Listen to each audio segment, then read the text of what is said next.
You think we've stalled this long enough?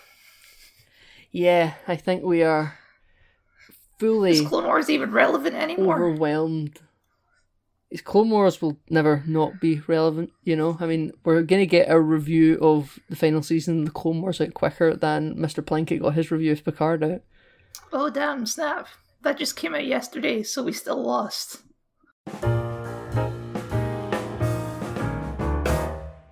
You know what, though? I'm happy we're finally doing it. We're finally discussing something that I liked, which is very exciting. Star Wars, the final season of the Clone Wars, was magnificent. Start and end. Okay, but Nathan, is it the final season? Because I've seen several clickbait articles that tell me that Season 8 might be happening. Now I don't actually let this knowledge out publicly very often, but I'll give you it here. I actually am God. And I don't let many people Nathan, know. you weren't supposed to reveal that on the podcast. Well, no, but this is one of those episodes no one really listens to, and one of the few, and it will get forgotten about. It's like when Gray shows up in the postcard counting episode of Hello Internet, and you can see his face for like 3 frames. That is such an obscure reference. I know. And I just want to say now that I am God, and I can tell you that Season 8 of the Clone Wars isn't happening. You're going to be really embarrassed when Season 8 of the Clone Wars happens. Yeah, well, Lucifer's always got his little tricks, doesn't he? So, ideally we should go through the whole season, but we both know that we're going to spend the majority of time on the last 4 episodes. Let's just start with not some background to the Clone Wars. Everyone knows how much we love it. But what were you thinking when this build-up was happening before Season 1 aired? What were you expecting? You mean before Episode 1 aired? What did I say? Season 1. Before Episode 1 aired of this final season. Well, I was, of course, excited, but, it's been a rough time for hype recently. So I was keeping my expectations low, or trying to at least. And I did watch the first episode before I decided on the whole watching it via arcs thing, which, by the way, I didn't watch it episode by episode when it came out. I watched it arcs at a time, which is the far superior way to do it. I think, ladies and gentlemen, Kyle is correct. The arc by arc is probably a superior way to do it if you have the patience. However, even if you do not have the patience, I will say that you should probably find it and use that method for watching the Siege of Mandalore final 4 episode arc. Well, it doesn't matter now. It doesn't matter now, but who knows who will listen to this having not had watched the final season. And yeah, but you don't need to watch it week by week anymore. That's true. I suppose you're right, Kyle, and I am a fool. But if you ever invent time travel and this audio file survives, and you go to the past and you have to watch it week by week, you can watch the other episodes however you choose, I really believe. The first 2 arcs, they're nice, but they're not all that consequential in my opinion. And then the final 4 episodes, you need to watch all in one. You can't do it in sittings. Well, my primary question about the first 2 arcs, which are Bad Batch and Martinez sisters? Yeah. Is why those 2 specifically? You had all these different stories that they had worked on but didn't finish. I know some of them got resolved in books and stuff, but they didn't seem very climactic, if you know what I mean. They didn't seem like they were wrapping up something. So, I can tell you what I think they were trying to do. The Clone Wars is, it's a lot about the clones and Jedi, and Dave Filoni loves Ahsoka. So, as do we all. As do we all. The Bad Batch is your traditional... You could put the Bad Batch in any season of the previous seasons of the Clone Wars. There was nothing inherently tying it to Season 7. You could have put it anywhere. You even could have put it in the earlier seasons before they were doing, chronological order releases. And that was why that was first. It was just to kind of get you back into the Clone Wars you remember. Nothing too extreme. Okay. Just a good old Clone Wars arc with the clones and Anakin. Nice wee time, right? And then the Martinez... The last of the fun, happy adventures. Yes, exactly. The Martinez sister arc which kind of, in a weird way, it does kind of phase into the Siege of Mandalore. So you could say it's like an extended prologue, but that was specifically and solely built around just spending time with Ahsoka. What she was doing was immaterial, even though 2 episodes are basically the same, where she breaks out of prison and the episode ends back in prison, you know? But that is just to spend time with Ahsoka, which is another, big major part of the Clone Wars. And then the Siege of Mandalore is why we're all here. So, first one is just to give you a taste of what you remember. Middle one is just to kind of spend time with the character that this is all really revolving around at this point. And then the Siege is what we're all here for. I think that's why those ones were chosen and not the other ones, because the other ones were just kind of, not in terms of their story, but they were more Bad Batch-esque. It was just another day in the war. That's what the other episodes were that weren't used. Like the one with Anakin and Obi-Wan stealing the Kyber crystal, all them.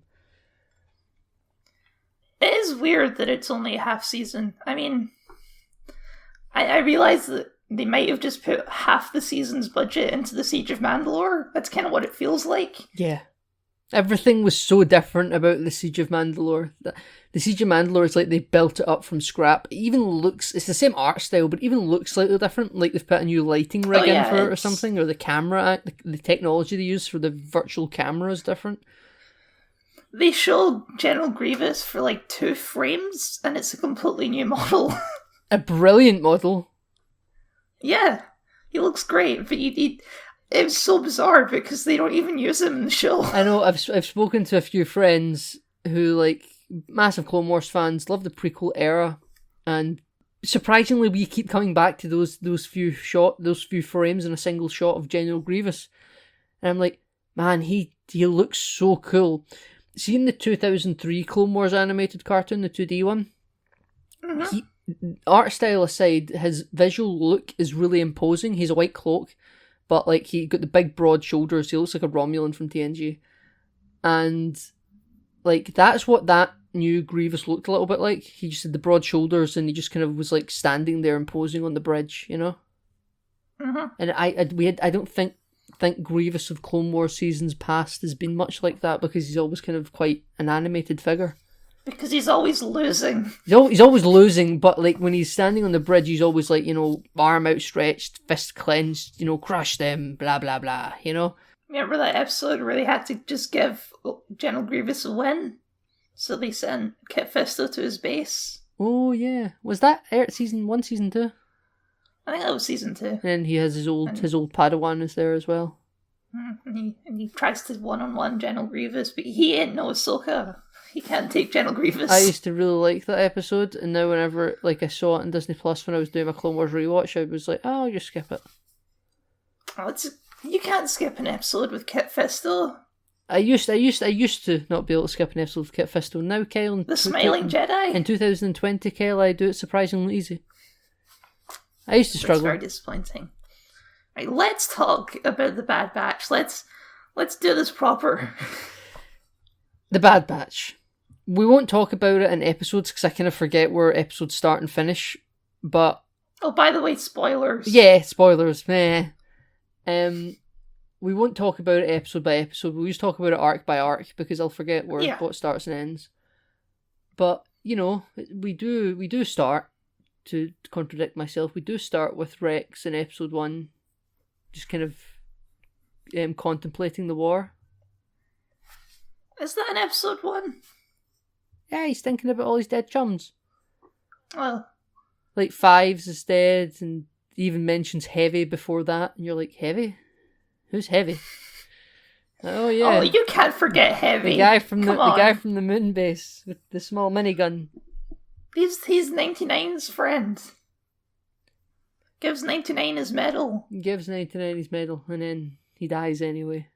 And he's, Rex is sad about everyone who's died, and he's thinking about how many more people we're going to lose. But he thinks Echo's alive for some reason.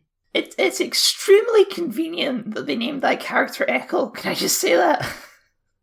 It worked. It worked in a weird way. A Distant Echo is such a perfect name for an episode. Yeah, it is.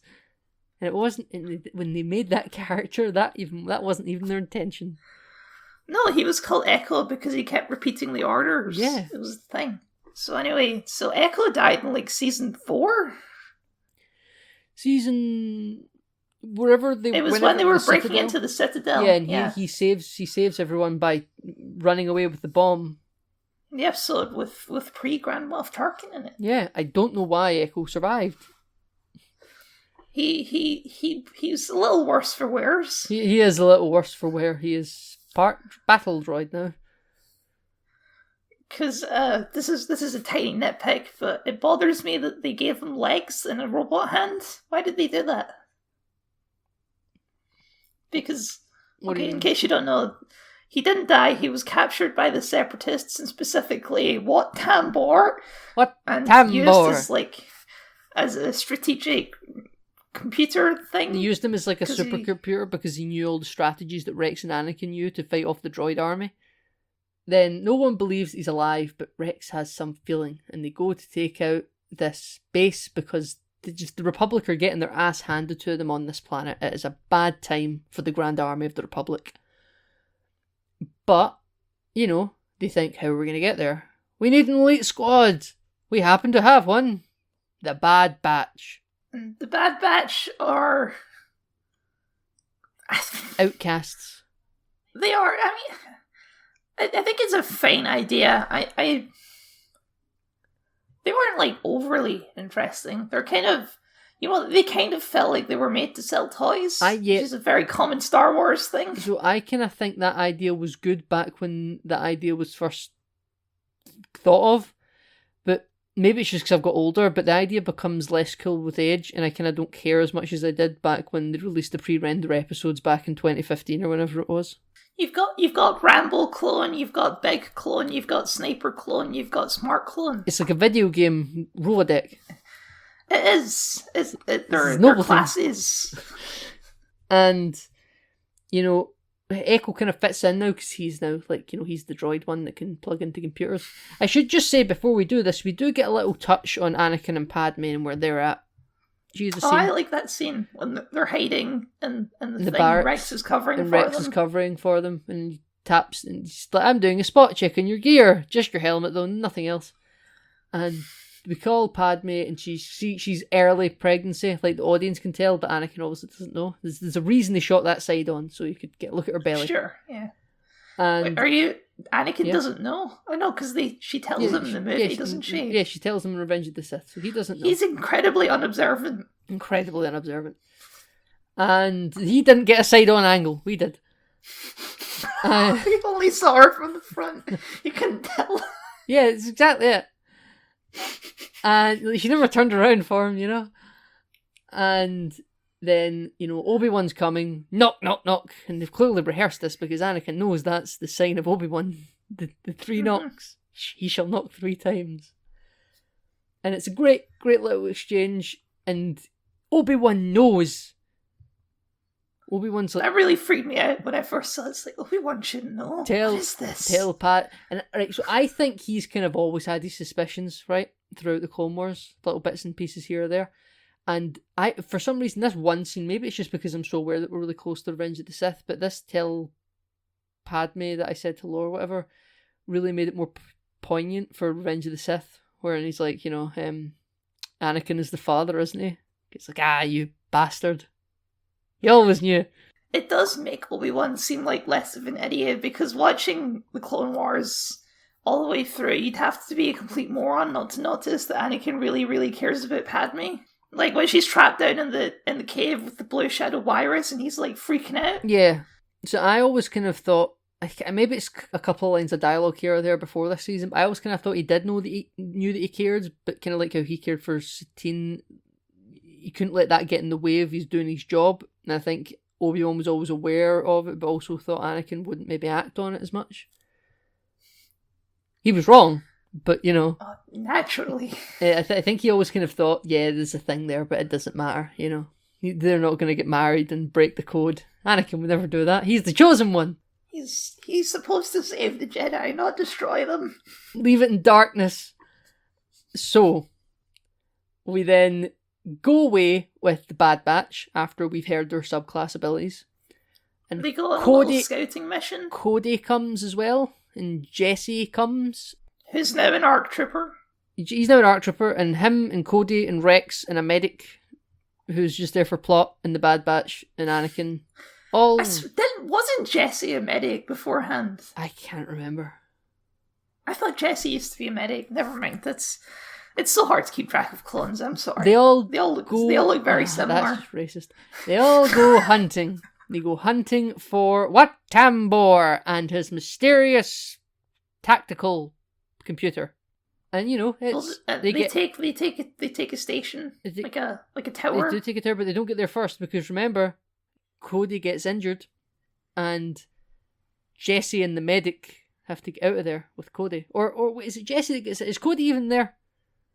I can't remember. I feel like Cody I'm was only thinking about Siege of Mandalore. Cody was there, and then Jesse and the medic have to stay with Cody to get him airvac'd out. Or maybe Cody just isn't there and Jesse gets injured and the medic's... Because the medic's there and so is Jesse. And I feel like Cody's there. Anyway, they leave and it's just the Bad Batch, Anakin, and Rex. And that's when they just kind of, Rex has a tussle with the other clones. And it really feels like they're demasculating the clones compared to the Bad Batch because they're just all like, we're bigger and better, You're regulars. What did they call them? Regs? I think they call him Regs. You're just a filthy reg, and us, the audience, were like, he's not a filthy reg, he's not a shiny, he's Captain Rex. He's gonna outlive all of you. Yeah, we don't know what happens to the Bad Batch. They might show up in the sequel trilogy. So we then, after they have a couple of punching matches, and Anakin's like, Cam your ham clones, I am your general, and we will go. And if Echo is alive, we shall save him. And there was like a native species people, wasn't there? There was a third or fourth time we've seen a native village people in the Clone Wars. It's a thing they do often. Yeah, They do the good. My personal favourite is the Scottish Lemurs. I was just thinking the Scottish Lemurs. That's a good arc. We eventually take a small tower, and we're like, we could push forward, or we could draw them in. I can't remember what they do, because again, I'm just thinking of the Siege of Mandalore. And we make a run for it, I believe, and we take the tower, and one of the episodes ends with us fighting our way through, and Wat Tambor's like, he is not even here. What are you talking about? We don't know who your Echo Trooper is. You definitely said that wrong. It's Wat Tambor. And Wat Tambor says, I don't know who you're looking for. I don't know who Echo is. We have no soldier that you're looking for here. You're just crazy. We're going to kill you. And they get in the door anyway, because the door was locked. And there he is. Echo's in a big Captain Cutlass from Scooby-Doo brass cage.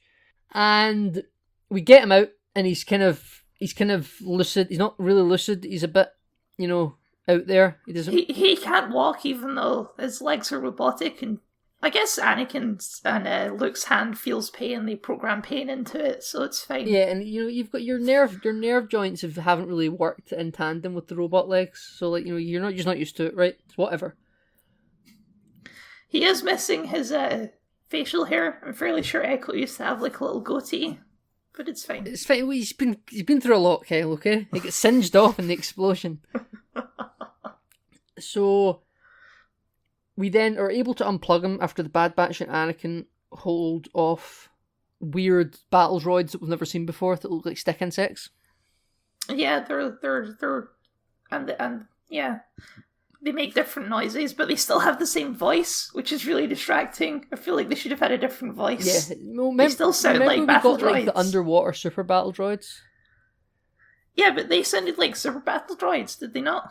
The B2 super battle droids and underwater battle droids, I get that they're supposed to be different variations of the super battle droid, and then you get the ones that also jetpack battle droids are also just super battle droids with jetpacks. Mm-hmm. I don't find it hard to believe that this is just another variation of the B1 battle droid, because we've got multiple variations of the B2. It's just uncomfortable to hear the regular battle droid voice out of a completely different body, Yeah, but for some reason... It's like when C-3PO was on a battle droid body, It's the same energy. Die, Jedi, die! That was a moment in that film. That was the thing that happened in that movie. when you see him in scenes in like the new films, they just is night and day. When he's sacrificing his memory to. It's like this person to fought in a Freak. gladiator arena against hundreds of Jedi. He doesn't remember that though. Oh no, remember that came out recently that he's regained all his memory now. Yeah, He remembers all of it. That was a thing, but like, you know, they never told us that. We're getting off topic. We're getting off topic. So these stick insect battle droids have smaller hitboxes because they're tiny and harder to hit, but easier to cut through with the lightsaber, I might add, because of how skinny they are. And there's just lots of them because they can pack in really tightly to each other. And they start to hold off, and then they eventually unplug Echo from the machine in the nick of time, and then they lock the door, and then they break through the door, because Wat Tambor shows up with other Wat Tambor people from the Techno Union. And they have like a great shot where they're all looking through the hole. And it's just like, it's a very fun shot. It's very hammy shot, like from a comedy scene or something, where they're like, where'd they go? Why does Wat Tambor look through it? They could, like, he's like the main man. Imagine the sniper clone was standing there with a rifle. We missed the part where the sniper clone shoots up a bunch of mirrors and then kills like 50 battle droids at once. That was pretty awesome. We eventually find ourselves running through the system, and we are on a pipe. We're on a big Star Wars bridge. A big Star Wars, not pipe bridge. It's very narrow, and they can go over one by one. Hurrah, hurrah. And then they get cut off on both sides and need to run back. But they can't. It's like that scene in Indiana Jones. They're being closed, yes, from Temple of Doom. And they're being closed in against. And what they have to get out, so the native villagers come and rescue them. That's what happens. No, it wasn't the native villagers. It was just the native villagers' big bird friends. Big bird friends, right, okay. And then they go back. It's like Avatar. Yeah. Gotta read the big birds. How does this episode end though? Do they like taking Echo away? That they still haven't won the planet. What Tambor is still there? There was the episode after that where they go back with Echo and his new like. Oh, he has like the special armor. Remember? Yeah. He's got a little and red. They go on a mission red skull tattooed. They go on a mission to do a thing. And it's like to blow up the base or something. I think so. Something like that. I was going to rewatch this season, but I all just think that Echo might be a traitor because he's got brainwashed. Yeah. I remember that Star Wars. But he's not a traitor. He's a loyal soldier. Because I remember episode 3 ends with them talking about we don't know if we can trust him just as they're leaving the place, the native village place, and the camera lingers on him for 1 second. There's a weird shot where you kind of the show is trying to bait the audience into thinking that maybe he isn't trustworthy. And I was like, oh no, don't turn Echo bad. That's the only reason that shot can be there in my mind. It's to trick the audience. Well, obviously, yeah. But episode 4 doesn't do anything with it. They just dump it. They don't try and make the audience. They don't try and string the audience along. They just leave it. So I'm like, why even fool us for 2 seconds at the end of episode 3 if you're not even going to bring it up in episode 4? Not even for a second. The characters talk about it in the episode. Like, do they? Is he a traitor? We don't know. He was with the Separatists for a long time, plugged into a big robot machine. Would make sense to try and brainwash him. You remember that bit more than me. That is a rare turn of offence. And Rex was all, no, he's a good soldier. I remember Rex sticking up for him quite a bit, but I couldn't remember if that was in episode 4 or episode 3. So they go back in episode 4 to the place, and this time Echo's like in a better condition. They gave him a convenient droid arm. Yeah, he's not a liability to the team anymore. He now has a plug-in. He can now hack computers. And that's all well and fine and dandy, and they go back. And isn't it kind of just a rinse and repeat? They go there with the same people they left with, and they're stuck in a room trying to plant a bomb this time. Yeah, kind of. Yeah, and they plant... It's a theme of these first 2 episodes. It's just doing the same thing again. Wait, did they not go into space and they have a shuttle? Yeah. Yes, they're on a spaceship, and Anakin Admiral Trench was in these episodes. Yeah, what Tambor tells Admiral Trench that they're here looking for their soldier, and Trench is yes, that's exactly what happens. Because Admiral Mace Trench Windu shows up as well. He does, he does. And he says, I have dismantled 1,000 blah blah blah of you type 1 battle droids. I'm just remembering all of this right now. I completely forgot about all of this. Him and Obi-Wan jump in. I have dismantled however many of you type 1 battle droids, and if you can surrender now, we will repurpose you. Yeah, that happens. That was a good scene. That was fun. Admiral Trench gets Darth Vader. Yeah, Admiral Trench has been like a villain through quite a bit of this show, and he was never in the prequels at all, so this was like they had to kind of close out his story, I think. He was only really, like, very memorable in his first appearance, though. Yeah, but with the stealth ship. Remember, he got blown up, and then he came back kind of partially robotic. He wasn't always partially. Yeah, he's like a cyborg because he got blown up, and they wanted to bring him back. Yeah, so they bring him back to close out his story, and he's like, he's to Anakin, because Anakin's got him cornered on the bridge. You won't kill me, you're a Jedi. And Anakin kills him, and you're like, oh, Darth Vader, you're coming. Dun dun dun. Now that ain't the first separatist you're killing in the next couple of weeks, buddy. We then find ourselves in a position where the bomb's planted, Trench is dead, we're all getting off the ship, and we all go back to base. We have completely skimmed this last episode, but I don't really care. We're already half an hour in, we haven't got to Siege of Mandalore yet. We need to speed things along here. And we're talking to Echo, and we're like, Echo, what do you want to do? Do you want to stay with us, or do you want to go with the Bad Batch? You don't even have cool Bad Batch armor, you're still wearing white armor. Hey, not yet. You get that later. He had like weird white armor with a little pale red skull on it that kind of is like your Bad Batch, but not really Bad Batch because you're still white and red and not black and red. And then they leave and he's still white. The show doesn't nearly acknowledge enough that Echo used to be an ARC trooper. He's kind of a badass. Yeah, I know. The show really does treat him kind of like he's still just kind of learning to be himself again. But we don't have a lot of time. It's all going one after another. If like the war went on another 5 years, I'm sure he'd be back to normal. So we then jump that and he says, I want to stay with the Bad Batch, and that's fine. He's now found a family again. He's just completely abandoned Rex, who's lost all of his other friends. Echo was his only friend left, and Echo left.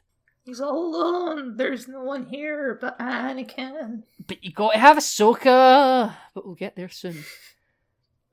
But we do jump. That is now over. Well, actually, hold on. What did you think of the Bad Batch, Kyle? It was fine. I'm in the minority, the massive minority where I preferred the next arc over the Bad Batch. Okay, well, you take us into the next arc, Kyle. You take us into it.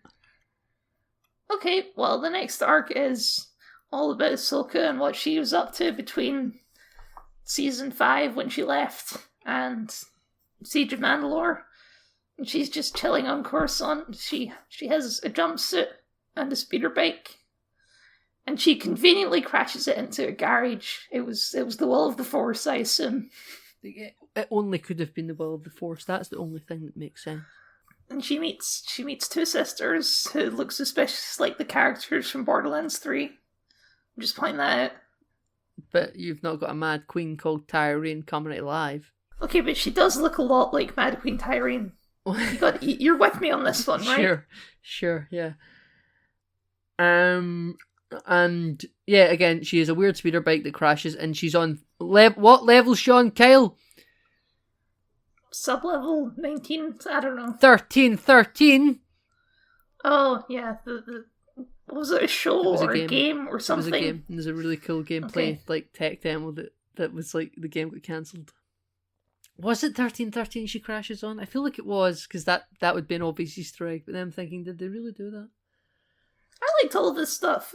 What do the people who live on Coruscant actually do? That's great, and I think all of Clone Wars has done this quite well, to be honest with you. This isn't the first time we've covered this, where how the Republic... Well, sure, even like in Season 1. The people really don't have a high opinion of the Jedi. They're just like a weird religious order that's somehow been given military control. True. And how, if you're a regular citizen, how weird would that be if the Pope was like the Field Marshal of the army? Well, they're like the Inquisition.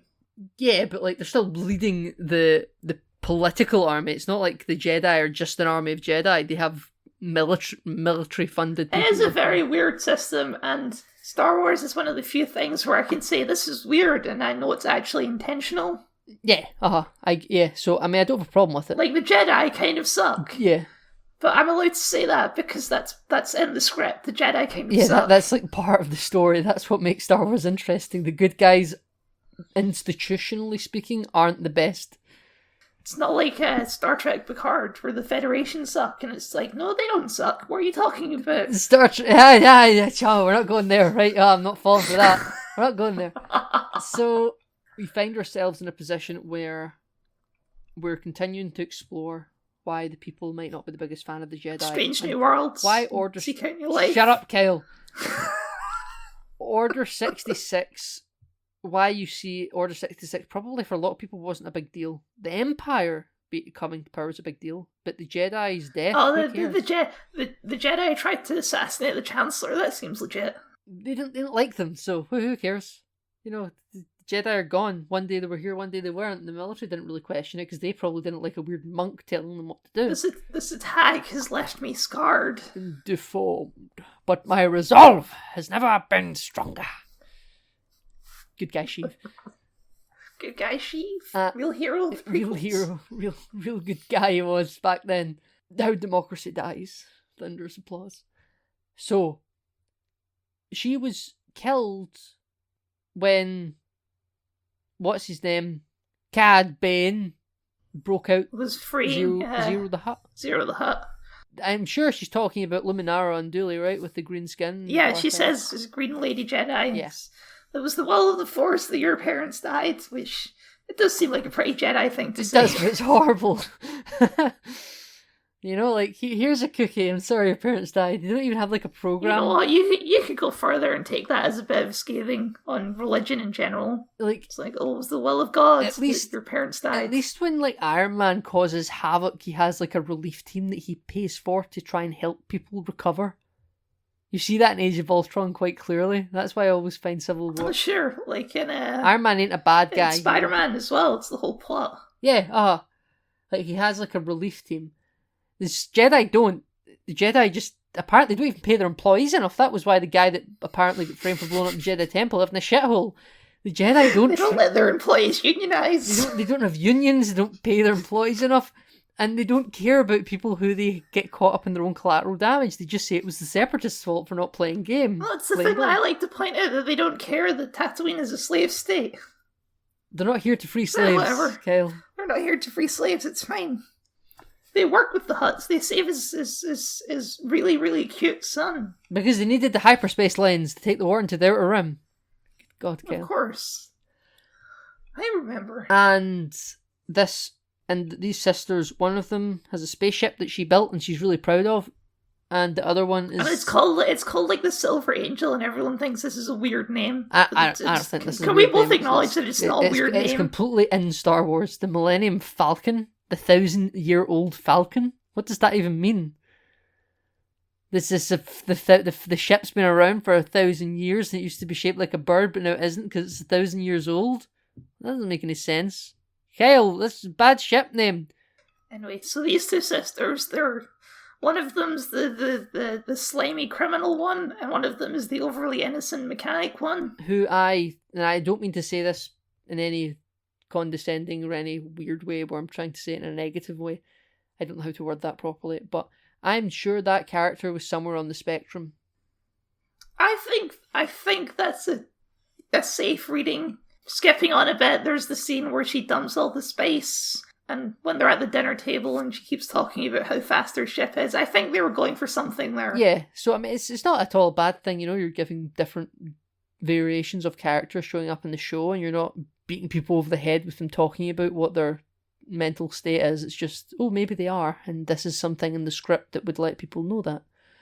But again, like you say, when they dump the spice and she keeps going on about how they're not taking her ship, and she just the way she was, she never seemed like she was quite there.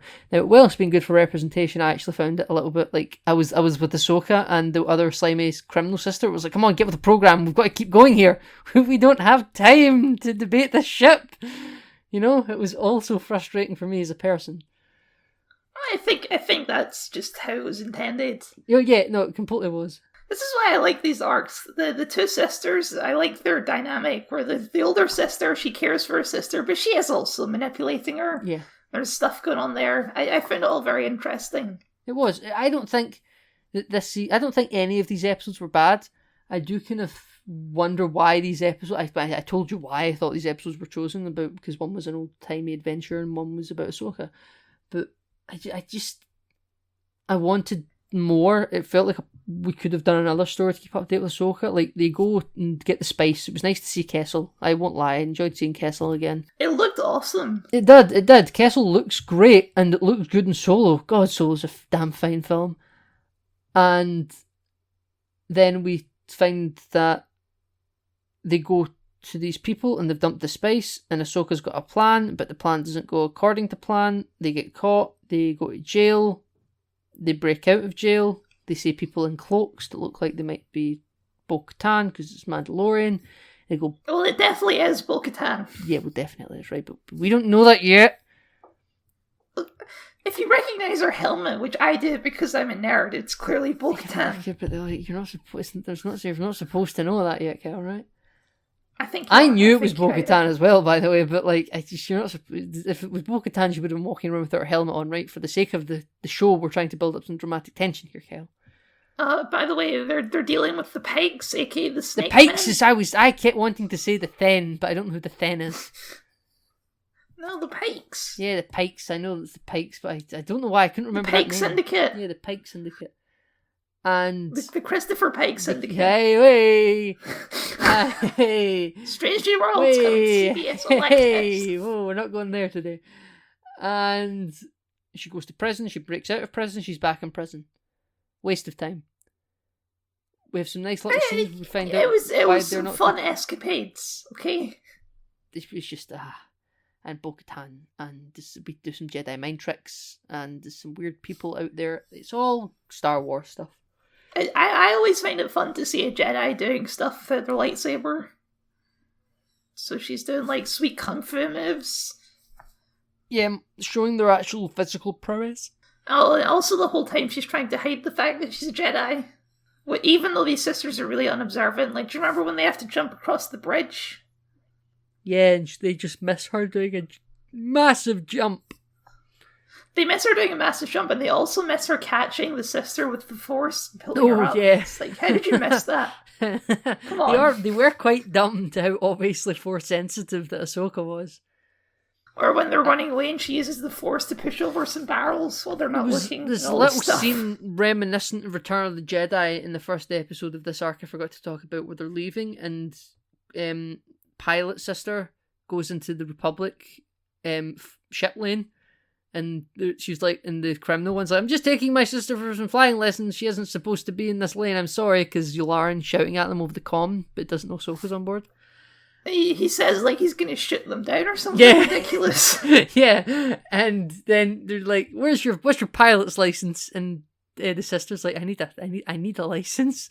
And you know what? It's quite a good point. I never even thought of that. I was like, wait, you need a license? Like, it makes sense, but I never thought of it. And then there's a little couple of camera shots that's supposed to recreate the scene from Return of the Jedi. It's an older code, sir, but I was about to let them through, and Yularen's Admiral what's his face, and Admiral Piet, and Anakin is Anakin instead of Darth Vader. It's supposed to be the same kind of thing, and then he does the Force thing, and he's like, "No, let them pass. There's no trouble here," But he doesn't know Ahsoka's on board. It's very well. That reminded me of when Darth Vader in Rebels is flying around in his fighter, and he senses Ahsoka on the Ghost. The apprentice lives. Yeah, but he didn't say that in this episode. I'm just saying it reminded me of that. Good bit, like that bit in Rebels. So, they break out of the Pikes for a fifth time. And they discover that the Pikes are working for Maul. Oh yeah. I was going to bring that up when we talk about the Siege of Mandalore when you see them in that episode as well briefly. But yeah, So we find out what's they doing? All they're doing on the phone to Maul. Ahsoka finds out, which of course is why Bo-Katan is there. That's why Bo-Katan is there. She wasn't there looking for Ahsoka. That was just a happy accident. That was the will of the Force. The will of the Force, just like the death of their parents. So they get out. They fly away back to 1313 in the shipyard, in their garage. And Bo-Katan follows them. Kyle. Bo-Katan's She does. waiting for them. And it's like, you wanna come with us? We need your help. And she's like, yeah, sure. And I'm bored. they walk away. No, because she's like, I don't want to go. And then the crime lady, the crime sister, is like, you're more of an idea of what we think the Jedi should be if they weren't so fucking corrupt, or like weren't so like institutionally tied, with the law. Like you are what the Jedi should be, just kind of rogues that do good deeds, Well, Ahsoka's a Jedi who actually cares about people. Well, that means she's not As a opposed Jedi. to the Jedi. Well, yeah, but the Jedi are all, you can't have emotional attachments and all this stuff. She believes in justice and peace in the American way, goddammit. Oh God, she doesn't have her lightsabers so much for that Second Amendment. Am I right? Oh no. Anyway, so she's like, fine, I'll go with you, Bo-Katan, and they walk away and we roll credits. And that's what I mean by it kind of fades into the siege. I don't know why people kept describing it as filler, as if it's not a very typical Clone Wars arc. I do think that it was a bit of wasted time where they broke out from jail and were back in jail. It felt like a bit of running back and forward. I don't feel like the arc was filler, but I feel like there was episodes of filler within the arc, if that makes sense. I don't think it matters, because we're finally at the Siege of Mandalore.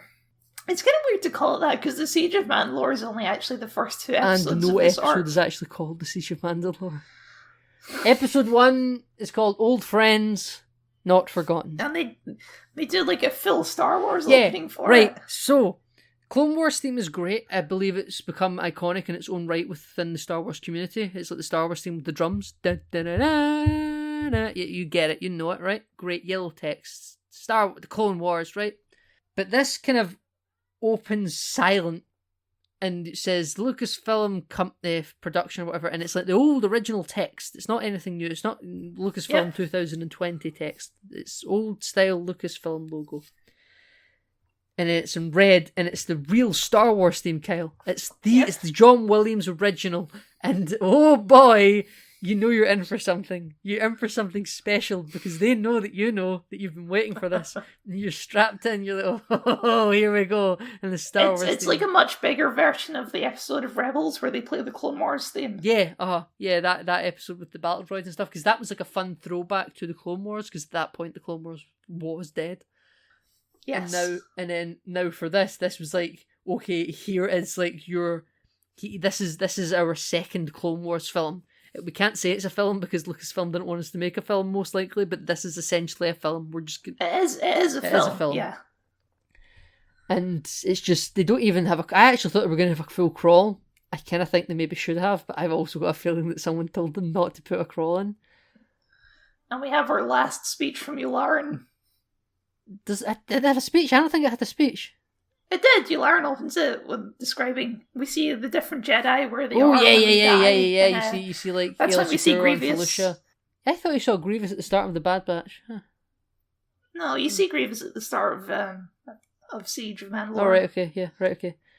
The vile General Grievous has pushed his forces across the Outer Rim. Yeah, because this is the Outer Rim sieges. That's fair. Okay. Mm-hmm. The Jedi have been stretched. Right, okay, and then we find Commander Cody with the 212th that are all pinned down on this bridge. Now, I have a question for you, Kyle. Okay. The bridge that we find Obi-Wan on at the start of this episode, as heroic as it is this the business on Cato de Moedia that doesn't count? Maybe. Did they say it was Cato you know what de I'm talking about? I did. In the elevator. No. That's it's after. Oh no, it's when they're at just after the Chancellor walks away with Mace Windu and everyone. You killed Count Dooku and you rescued the Chancellor, carrying me back out on your back, or knocked out on your back. And he's like, not for saving your skin for the 10th time. And he says that business in Cato de Moedia doesn't count, Kyle. So, is that this business? I guess we haven't seen the business before. We saw the nest of Gundarks in Clone Wars. We did. I feel like we never said this was Cato de Moedia, and I don't know what Cato de Moedia looks like, but I'm going to say that's this business that doesn't count. I'll let you have it. Great. It's very fun. It's very much like the last scene of the Clone Wars, basically. Yeah, this is like the last. Is what I describe it as. You're completely right. It's just another day in the war. No big stories necessarily happening. Anakin walks out and he's all, "I surrender." No, I want to talk about I want to talk about a wee bit before that, because I really want to talk about everything in this. The clones, they're just shooting, but they're getting pinned down. The droids are advancing on them, and there's wrist rockets are coming in, Kyle. And then out of nowhere, a big blue lightsaber cuts a rocket in half and somehow still doesn't explode. I feel like it more so should have been force pushed away. And we have a heroic shot of Obi-Wan Kenobi with the wind blowing through his hair and his fringe all tossing. Well, we can just point out, like, we can only do this so many times, but the animation for these last 4 episodes really does look incredible. It does. It looks absolutely brilliant. It's stunning. It's cinema worthy. It is just brilliant. I don't know if it's a new virtual camera system they're using or a new lighting rig or a mixture of both, because it is the same. I think it's a mixture of both. Yeah, it is the same art style they're using. Nothing has changed from that respect. And you can see the light reflecting in their eyes. It looks great. It's terrific. So he saves them, and then despite the fact he saved them, they're still getting the shit kicked out of him. So even he has to hide. Yep. And Anakin comes. He's coming up. He's swaggering. He's cool. He's ready to go. And he's really reinforcing what we've known all along, which is Clone Wars Anakin is just not Revenge of the Sith Anakin. It's not the same person at all. And, he's like, "Hey, what are you guys doing down there?" He's like, "Anakin, get in cover. We're being shot at." And then he does like a little cool shoulder thing where the bullet goes right past him because he dodges it. You're like, that only works in a cartoon. But there's only like 1,000 battle droids back there. Yeah, he's like, "Come on, we can deal with it." And he walks out and he does a Luke Skywalker. He does what his son does in The Last Jedi.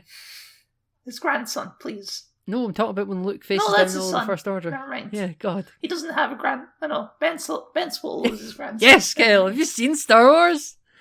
I have. I've blocked the sequel trilogy out of memory from him. Well, it's a cool camera shot with the binoculars, and you see Anakin walking towards them. They should have played the Last Jedi music from that bit, because that's a good bit. And, he should have, he's like, "Well, I've come to surrender." And the droid's like, "Well, that's a relief, Well, that's a relief. Great bit." So, some classic battle droid bits. Yeah, they're always doing bits, those battle droids. Remember, it's so weird in the movies that the battle droids aren't funny. Because that's why I associate them with them. They kind of are funny in Revenge of the Sith. They kind of are funny. I can't remember Remember that. when they're on General Grievous' ship and they're like, "Don't move, Jedi," and they put their hand and like they tell them to put their hands up, and then Obi-Wan and Anakin in the elevator just ignite their lightsabers and just kill them all. Or the super battle droids, they kick R2 and they're like, "You stupid little astro droid," and he shoots oil on them and sets them on fire. My absolute favourite is in the Ryloth arc, where they're walking past and there's the battle droid scrubbing the floors, and they just lock him in the cell, and he goes, "Oh, no, oh." Well, it's my absolute favourite battle droid joke. The droids did kind of get funny in Revenge of the Sith, because I always thought, like, in Attack of the Clones and Phantom Menace, they aren't funny. In Revenge of the Sith, somehow they became funny. Well, in the first 2 movies, they're supposed to be like these threatening battle droids. They're just robotic. Yeah. And then by the 3rd movie, they must have realised that no one thinks the battle droids are scary. So they just play into some comedy. And you know what? I think it works. The droids are like, "That's great, because we can't find the tactical droid. That's why he's doing this, to try and draw out the tactical droid." And the tactical droid comes out and he's like, "Why have you stopped firing?" He's like, "This Jedi wants to surrender, maybe we should take him in. He could know some stuff, you know what I mean? Get a promotion." And tactical droid's like, "This is obviously trapped." You feel, and the R2 pokes his little periscope eye out, and Anakin's like, "Tell Rex and the boys to hold on a little bit longer," and he got his magnetic legs and he goes under, and there's the 501st underneath the bridge with other jetpacks hiding. They fly now, and it's a great bit. Then he's like, "You fool, it's a trap." And then Anakin's like, "Well, yeah, it is." And then they play the heroic, fast-paced Star Wars music, da da da da da, and he uses the Force, and he pulls the tactical droid towards him, and he slices him in half in midair. Great little bit. And the 501st jump out with their jetpacks and they attack. And then he just walks back. Anakin just saunters on back, because that's his bit done. And then Cody's speaking to like Obi-Wan like it's the parent, and he's like, "Can I go join in too, Dad?" and he's like, you can go join the fun too, Cody, and he goes and has fun. And Anakin and Obi-Wan are just kind of there, like, another good day in the war. That's us done our bit. But then they have a call from Yularen. They do have a call from Yularen, yeah. Who has a call from Fulcrum. He's forwarding the message. Yeah, and he's like, and they're like, Saw Gerrera. We're like, can I just Forrest point Whitaker? out something that seems really weird to me is that Ahsoka would keep using the name Fulcrum as part of the Rebels, as if Darth Vader wouldn't immediately suspect who that is. True, that is true, because that just seems a bit weird. Did you imagine he forgot Ahsoka used that one time and just kept thinking it was Saw Gerrera? It's like, wait, Saw Gerrera's helping the rebels. Oh no. Can I just touch on something a little bit a second here? There's like a weird subsection of the Star Wars fandom now that really want like a Fulcrum standalone piece of lore where like Fulcrum becomes like a mantle that different people use.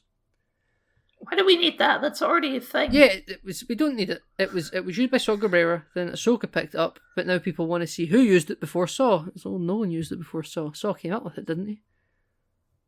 And then after Ahsoka, it was just by Agent Kallus. Agent Kallus, yeah. So it has a limited life. People want to have it like a big spanning thing.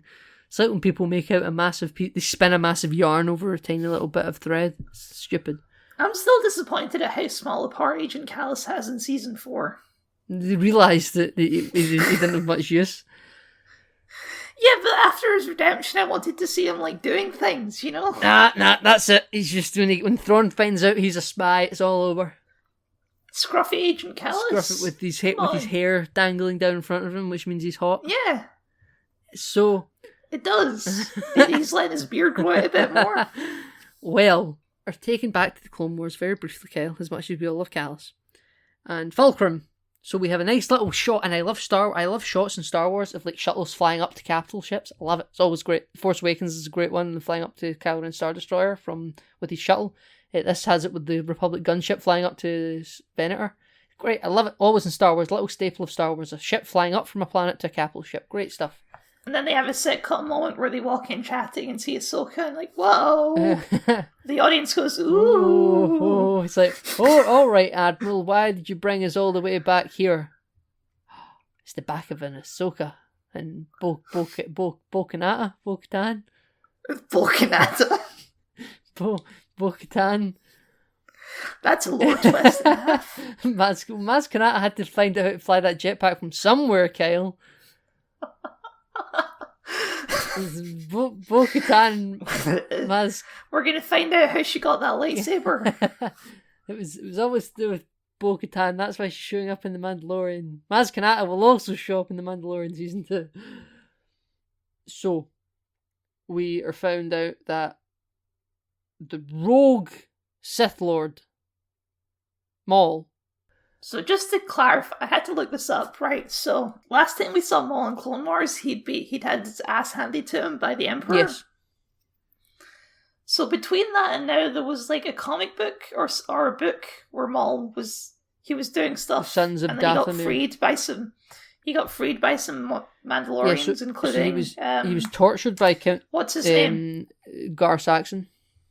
Gar Saxon. He was tortured by Count Dooku and stuff in that book or comic. Anyway, so that's why he's not with the Emperor anymore. I feel like they could have made that a little bit clearer, but it's not. It's not that. Yes, it's not a big deal. I think they have a line in there where it's like, "You freed me from the Emperor's service." Apparently, like his that. goal was to like he was being instructed to like work up with the syndicates or something. Something like that. Yeah. Anyway, so the rogue Sith Lord. It's so bizarre that Maul is such a big part of Star Wars lore now. Yeah, considering where he used to be. Yeah, that is true. Maul is such a great character, and when you think about 1999, when he was just the martial arts boss fight. He was the martial arts boss fight. He was the odd job of Star Wars. Maul is a great character, and from such weird beginnings, it's amazing that this is a character redemption who's been completely saved. Not in terms of him becoming a good person. He's now, I believe, near the end he became more of an anti-villain. Like, not like an anti-hero. He's somewhere weird. He's, at this point in Clone Wars, he's basically where he's at in Rebels. Yeah. Where he's just on Team Maul at this point. just on team. He wants to become like, Emperor of the Ashes, if you like, Mm-hmm. So Maul is chill, so the Renegade Sith Lord is on Mandalore. We don't really know where he is in Mandalore, except we know he's in the capital somewhere. Bo-Katan doesn't have enough power to take down the capital by herself, so she needs the help of the Republic, and in return you can get Maul and I get Mandalore. Sound good? Okay, let's do it. And Obi-Wan's like, that'll be breaking some treaties, and we'd also be getting ourselves involved in a second war. And Bo-Katan's like, what's one more war? Which I think is great if they finish the first war first. It's just, we're still kind of fighting another war here. Anyway, but we'll go consult with the council, because, I thought my sister meant something to you. And she's like, she did and still does, but I won't allow feelings to... So, I've said this again in other places, but I think that people like Obi-Wan and Mace Windu are two sides of the exact same coin in regards to the Jedi Order. If you follow the code of the Jedi right down the middle, as for all the good and the bad that code has to offer, and as we've discussed in this episode already, there's quite a lot of bad things in the Jedi Order. If you especially in these last episodes, if you follow the Jedi code right down the middle and you're the ideal key model of a Jedi, there's still going to be two sides of that. There's the good side of that order, and that's Obi-Wan. Obi-Wan was the perfect Jedi in the best light, but remaining true to what the Jedi wanted. I don't mean being a better person, but also not being a Jedi. And I feel like he's got all the positives and all the negatives. But I feel like Mace Windu is the exact same thing if you let the negative side shine through more. I think Mace Windu he's the best the Jedi has to offer, but on the negative side of the middle. He's like a right wing centrist, and Obi-Wan's like a left wing centrist. How dare you bring modern politics into a Star Wars discussion? I'm just trying to word it. What are you, some kind of SJW? I'm trying to word it the best way I can to make the people who've listened to this kind of get where I'm coming from. I think they're just two sides of the exact same coin, and if everything goes well, but you're still a Jedi, you can be Obi-Wan, and if everything goes right, but you're still a Jedi, and it goes wrong, you can be Mace Windu. And when he's like, I will not allow feelings and stuff to cloud my judgment, I won't act impulsive, I will go consult with the council, and you're like, well, Obi-Wan, you're wrong, but you're fine Jedi. I can't fault you for not following your code. And Anakin's just the rebel. And Anakin he's all over the place, he's chaotic neutral. And he goes off to have a discussion with Ahsoka. Yeah. It's very nice. It's the last time we see each other. They're saluting down the hallway, and she's like, I'm not a Jedi anymore. These people shouldn't be saluting me. They don't care. You were great to them. They're going to be great to you in return. And we've got a surprise for you. We made you a child soldier, but it's fine. They all respect it. They're all child soldiers too. That's true. They've got some shared feelings there. Yeah. So we open the door into the hangar bay, and there is some members of the 501st there. And they've all got they've all gone Targeted blackface. Yeah, on. I was just going to say that. They've all gone blackface. They all painted Ahsoka's face onto their masks. I know it's supposed to be sweet, but there's just something a little bit creepy about it, Again, I find it really heartwarming, and I because I'm such a fan of the show, I will take it in the spirit in which it was clearly meant. But I still can't dismiss that's slightly racial. But fine, I'll take it in the spirit the show meant it, and I will not... Let's just imagine they painted Anakin's face on their helmets. Can you imagine if they painted like a big red smile and green hair? They got they had like a black ink pen. They wrote the word "damaged" on the forehead. There has to be fan art of that. Are you kidding? It's coming now. It's a touching moment, but not a Jedi. What we're gonna do? And he's like, I got something for you. Opens the box. They're good as new. She ignites her lightsabers that he has for her in this box. Maybe they're a little better though, because they're blue now. I don't understand this. It breaks canon, because we know in canon how lightsaber crystals are kind of coloured now. It reflects the person who owns them. and Mhm. also in the Ahsoka novel that was written back when Rebels came out. Rex buries his helmet, I believe, and she buries her green lightsabers to try and fake their deaths. Wait, Rex buries his helmet, but he has it in Rebels? Yeah, I know. It's either his helmet or a lot of his armor, and that's why he doesn't have all his armor in the Rebels. It could have been his pauldron. He doesn't have his pauldron. He doesn't have his pauldron. So, but either way, she buries her green lightsabers at the end. She doesn't even have her green lightsabers. These are clearly blue. So, kind of at this point, they're kind of fucking the books as well. And Even in like this story, I don't know why they made them blue, other than that 1 second joke where Anakin made them blue because he thinks blue's better. Yeah, no, I know. Like, again, I don't have a problem with it. I think blue and green are perfectly legitimate lightsaber colours. I'm not of the creed where people just think you should have blue or red. And I just feel like it would have been nicer to see her with the green lightsabers one last time. I would, but see for the fights, because I think it's all to do with the art style and the colours and the toning of the set pieces that are to come. Red and green doesn't look as nice in a fight as red and blue. Fair enough. So I think that's why they changed it. And that, it's fine. It looks great. And then they're just about to have a moment. And then red alert, Kale! Charge phasers. Coruscant is under attack. Obi-Wan made it from the bridge to the hangar bay really quickly, didn't he? He used the forced sprint only seen in Phantom Menace. He dolphin dived down a Jeffries tube because the elevators weren't quick enough. Do you remember the episode of Clone Wars where there was like little chutes in the Separatist yeah. ship that That's the one first meet Hondo. Count Dooku goes down? Yes. I think they've got them on the Jedi cruisers. Absolutely. So he shot down to the hangar bay and was like, Coruscant is under attack. And that's where the audience all go, whoa, we know what that is. General Grievous has attacked the capital and Shaak Ti has been sent to protect him. And because... Even though that was a cutscene in the movie. It's not a cutscene. No, it's not a cutscene from the film. You see him kill Shaak Ti, though, on his cruiser. Because apparently... I thought that was a cutscene. Yeah. There's a deleted scene from Revenge of the Sith where General Grievous murders Shaak Ti on his cruiser. Because I think probably when he kidnapped the Chancellor, he was also able to take Shaak Ti captive, but they never actually filmed the scene of her protecting him. Sure. But in the original 2003 Clone Wars animated series, they do have that set piece. It's a massive set piece. And it's a great set piece. Shaak Ti and a bunch of Jedi are protecting the Chancellor. And General Grievous comes through the window and the Chancellor just doesn't take the entire thing serious. It's actually quite good. So I always wanted to know if they ever did the Revenge of the Sith in the Clone Wars perspective, if they would film Shaak Ti and all of the Jedi protecting the Chancellor.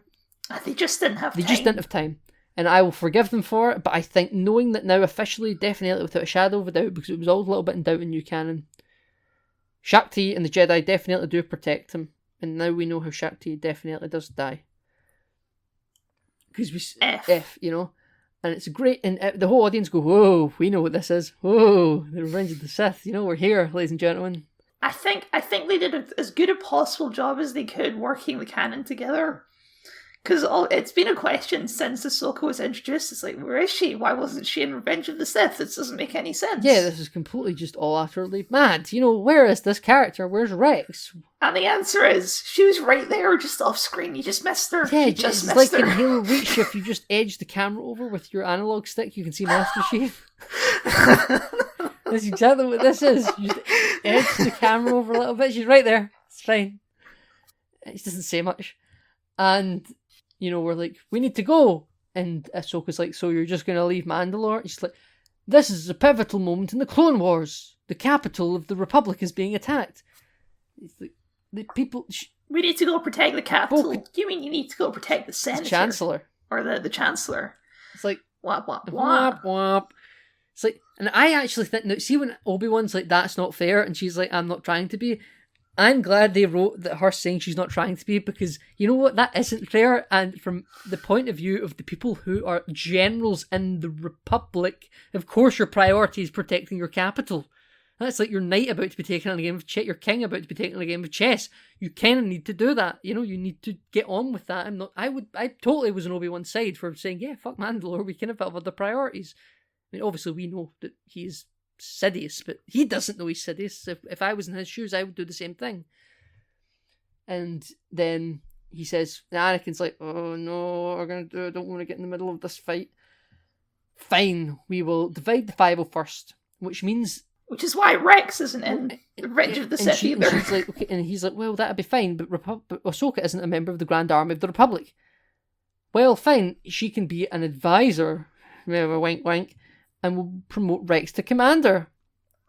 Well deserved. Good it's about that good on Commander Rex. He deserved that, the goddamn promotion. He's basically been a commander since he was introduced. Yeah, he basically has been. He gets a nice little payoff in episode 4 that I quite liked, but we'll get there. And they were like, right, okay, we'll do that. But however, you know what I find weird about that?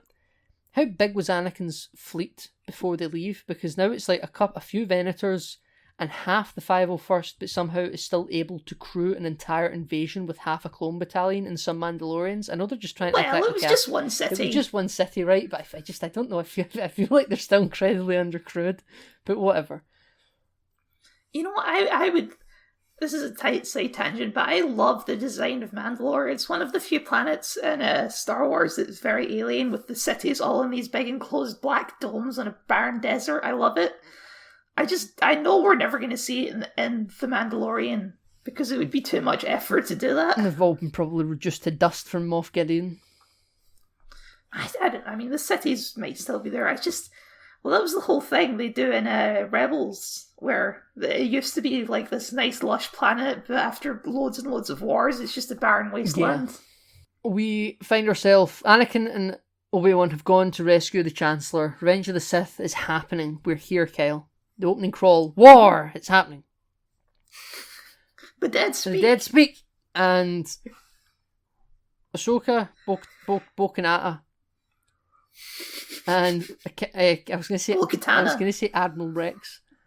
Admiral Rex. Commander Rex. Commodore Rex.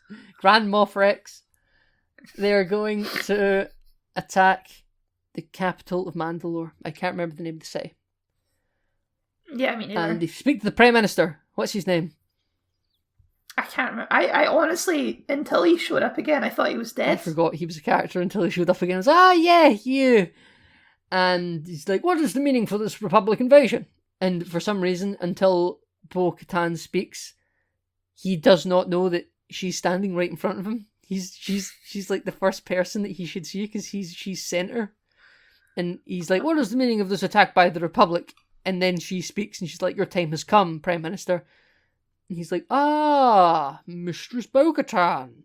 And it's like, what, you just saw her now? You didn't see her when you first popped up? Or were you just so ready to say your pre-prepared speech you never considered who was standing there? It's if you go back and watch the original Mandalore episodes now, it's so bizarre, because they were all about how Mandalore is all about pacifism, and we don't have any warriors anymore. And that character, he's been in it since like season 2. Yep. Since they first started the Mandalore stuff, and he was with Satine and the whole pacifism thing, and now he's wearing armor and doing fist fights. It's very bizarre. Yeah, I think he was just like one of those political opportunists. He wasn't ideology driven at all. You know? Well, he also completely got wrecked by Bo-Katan in that fight.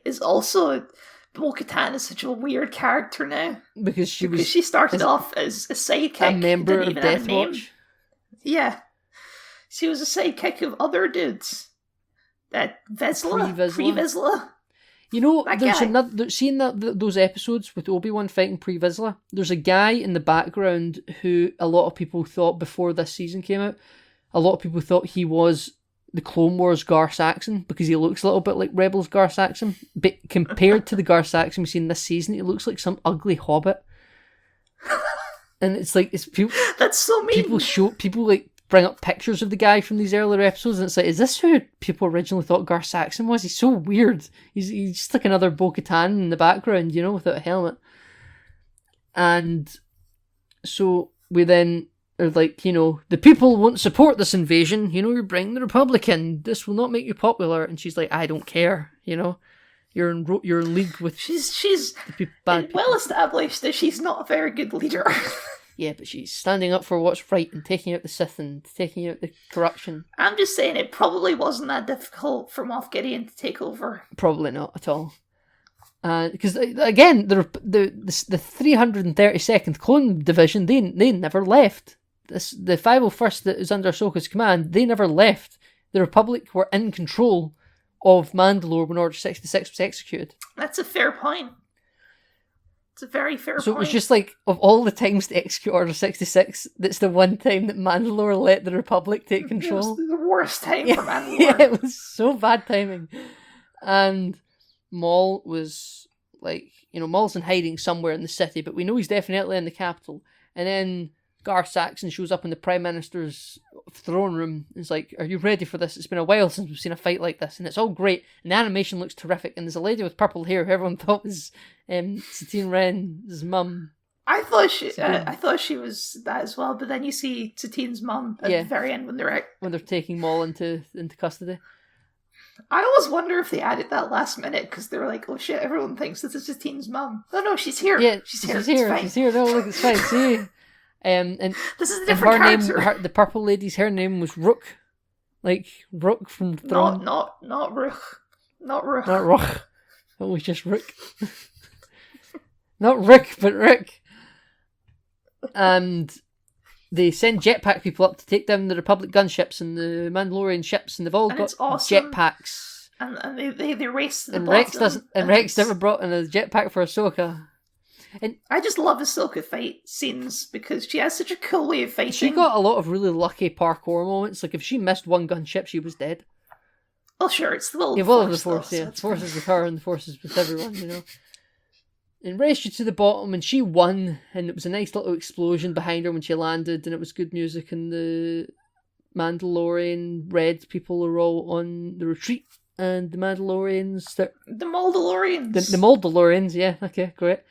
And the night out. That's not. I didn't come up with that, by the way. That's was that a thing? I didn't know that. And the Bo Kanata ones, they all land after us. We're just going with this now. Yeah. And what's his name? Rex. He lands just after, and she's like, you beat me, Emperor Rex. Who cares for titles anymore? And he's I beat you. You always were quicker than me, kid, or whatever. It's a good little exchange. And then they push on with the attack. And see Gar Saxon's armour, it's so cool. It's like the Maul spikes. He's got the Maul helmet. He's got the Maul helmet, and he looks great, and he's like the yellow visor. It's really, really cool character design. It was very weird to see Gar Saxon. I was like, oh shit, that's Gar Saxon. Yeah, Gar Saxon's like a weird opportunist. He was with the Separatists, and then when the Empire took over, he just joined the Empire. And then when the rebels captured him, he just joined the rebels. Gar Saxon, great. He's a sniper. He's less of a sniper rifle, more of like a designated marksman rifle because it's quite fast firing, and he uses his rocket. Like the thing I find weird about Mandalorians, they have this one used rocket on their backpack that when they fire, that's just it. It's like, why even have it? If nothing, it's just a grenade next to your neck that if someone shoots, it goes off. Is it really worth the risk? It is very strange. I feel like we're jumping ahead here. We're still in the middle of the siege. Yeah, because they're going around. The clones are kind of pushing them back, and then they run into the servers. Yeah, that's the bit I was talking about. Because in that scene, you get a good 360 camera shot of a lot of Gar Saxon's armor when he's standing around, and the bridges are kind of all interconnected and woven, and they run to the edge of the thing. We're being pushed back, and it's like, go to the sewers. So they go to the sewers. And again, we're going to say this so much, but just the fire and the cities and just hearing the battle and everything, it's so good. It's great. It's great the shots. Atmosphere of it. There's massive swooping shots of Republic ships and clones and jetpacks dropping down on people. It's great. And shattered glass. So we then burst into the throne room, and the Prime Minister's got his helmet on, and they fight. He's got this cool regal black armor. Yeah, it's kind of dark green, I thought. I thought it was great. Whatever. We then decide that this Prime Minister ain't shit. We knock him out quite quickly, but he's got a flamethrower, and she was quite... Because I think he got a couple of hits in. He didn't just go down like a bitch. He went down pretty quickly, He went down quickly, though. But he got hits in. I'm not he didn't cower. I thought he was going to take his helmet off and surrender. He got a couple of hits in. Then we're like, you brought the wrong Jedi. Kyle, you brought the wrong one. He was looking for another one. These aren't the Jedi you're looking for. Exactly, Kyle. And then she's messaging Ahsoka. It's like, Ahsoka, it's a trap. And it's like another clone captain. We have another clone captain here. It was one of the guys who had the face paint on. Yeah, he did. He was the blackface clone who was cat, but he had a nice name. I remember because he got a name. He did, and then she was very sad when he died because she's feeling the weight of command. Yeah, and even though she's just an advisor. Yeah, so she goes down, and they're like, "Let's push into the tunnels," and it's a trap. They go down. I always found that the clones were always so far ahead of her, even though she has like fast running abilities. And it was always you hear a shot, a clone dies, and then you go around the corner, and another shot, another clone dies. And I'm like, how did that first clone die? And if there's clones ahead of him that aren't dead yet, you know, because it's always it's fine. It's just dramatic. Shots. Dramatic shots, fine, right? So I was like, I didn't think it was well planned out, but I get it. And it's like Predator mode when you're playing as Batman. Yeah, so we get there, and there's no one there. Everyone's dead. And she's in a tunnel with lots of other pipes around her, and the way she's come in has been blocked off by people walking behind her. And then we see Metal Legs. The man himself. I was hoping for Kenobi. Why are you here? Cut to credits. Great little bit.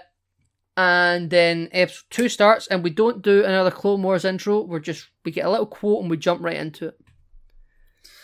Well, I have to say, jumping into this a bit, before I watched this, I was thinking, how are they going to do good interactions between Ahsoka and Maul? These characters, they don't really have any drama between them. They don't have beef. They don't. Other than Ahsoka being a good guy and Maul being a bad guy. Have they met before? But my god, I think this is the first time they met. Wow.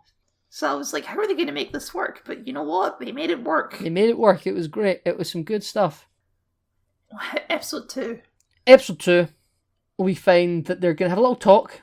Just a little chat, a little chit-chat. Brings out her lightsabers. And you talk, it's like, you weren't worth Master Kenobi or Anakin or whatever. And she's like, oh, what if the time has come? Like he almost becomes. I always think that Maul kind of became Dalek Khan. He's like the mad force sensitive Dalek that can kind of tell what's about to come mysteriously. I loved all of this because we as an audience know that Maul is absolutely right. Yeah. We got some dramatic irony going on. Yeah, like Maul is totally like he knows everything that's going to happen. I wasn't privy to my master's plans.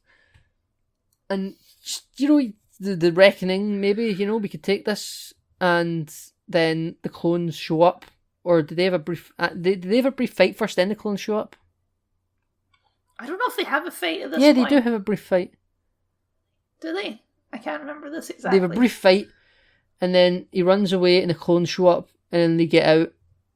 And then something happens later and they get Jesse. Well, they get Jesse while they go to interrogate the mayor. Yeah, they go to the mayor, the Prime Minister. The Prime Minister.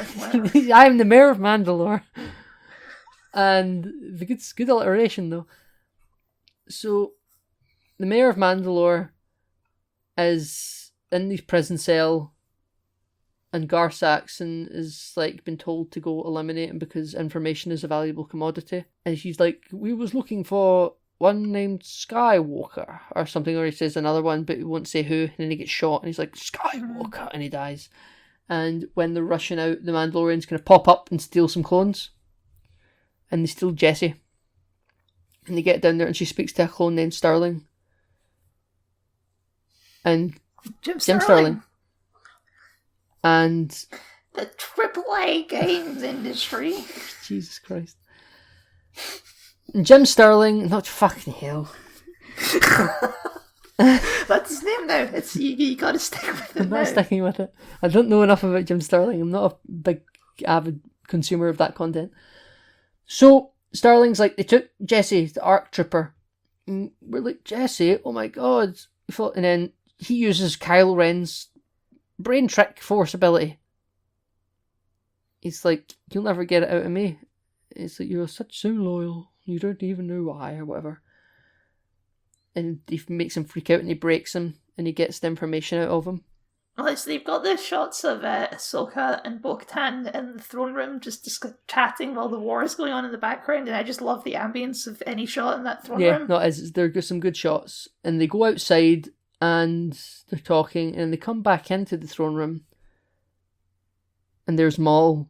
And then a battle comes on outside. Yeah, so there's a big explosion outside. Bo-Katan's like, you gotta go out there.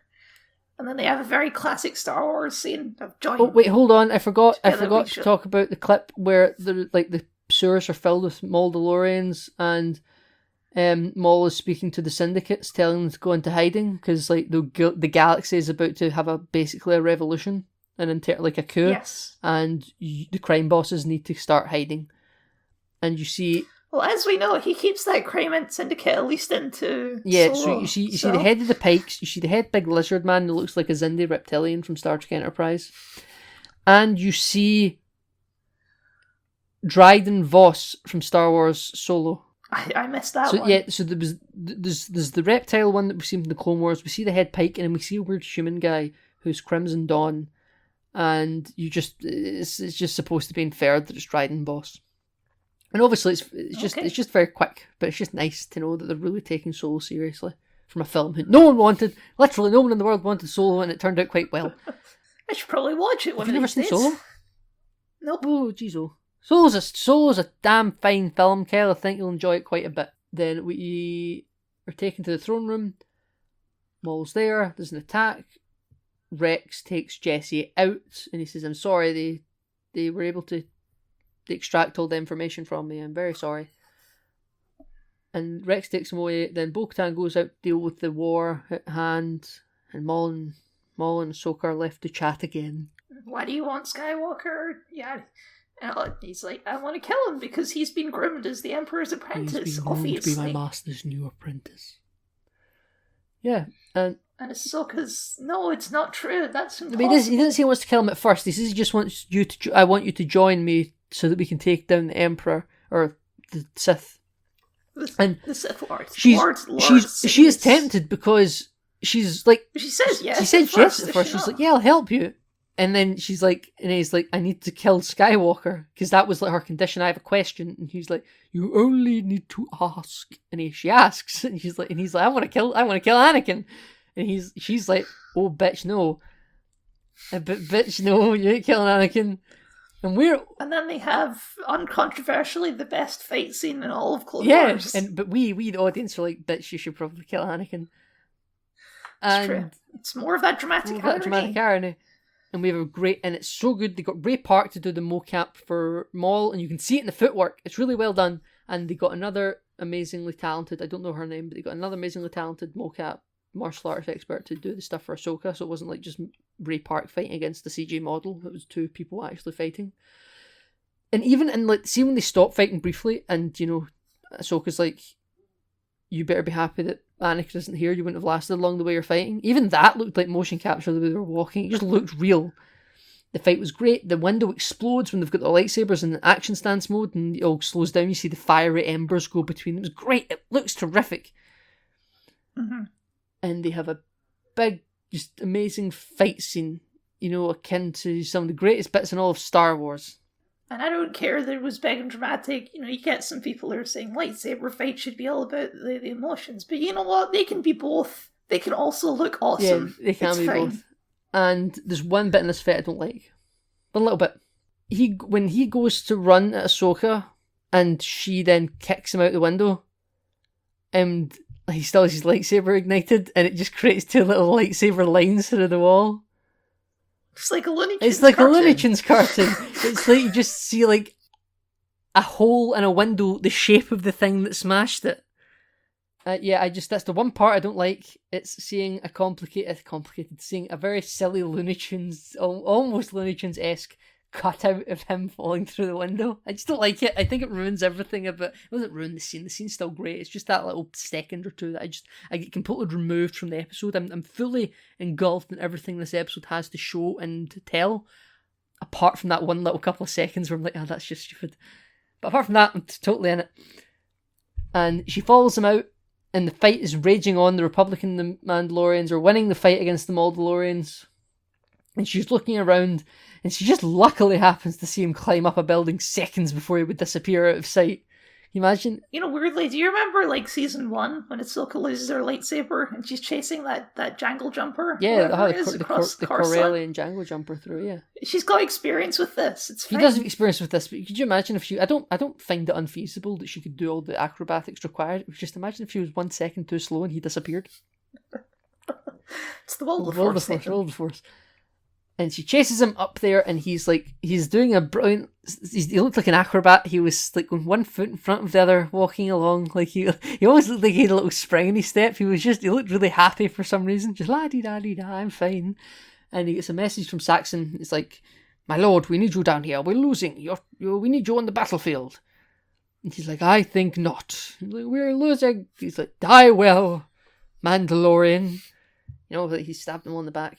You know. Who could have seen that coming? He doesn't care about them. And you know what? I think they're probably happy because he says if we fail, I'll give you a death worthy of a Mandalorian.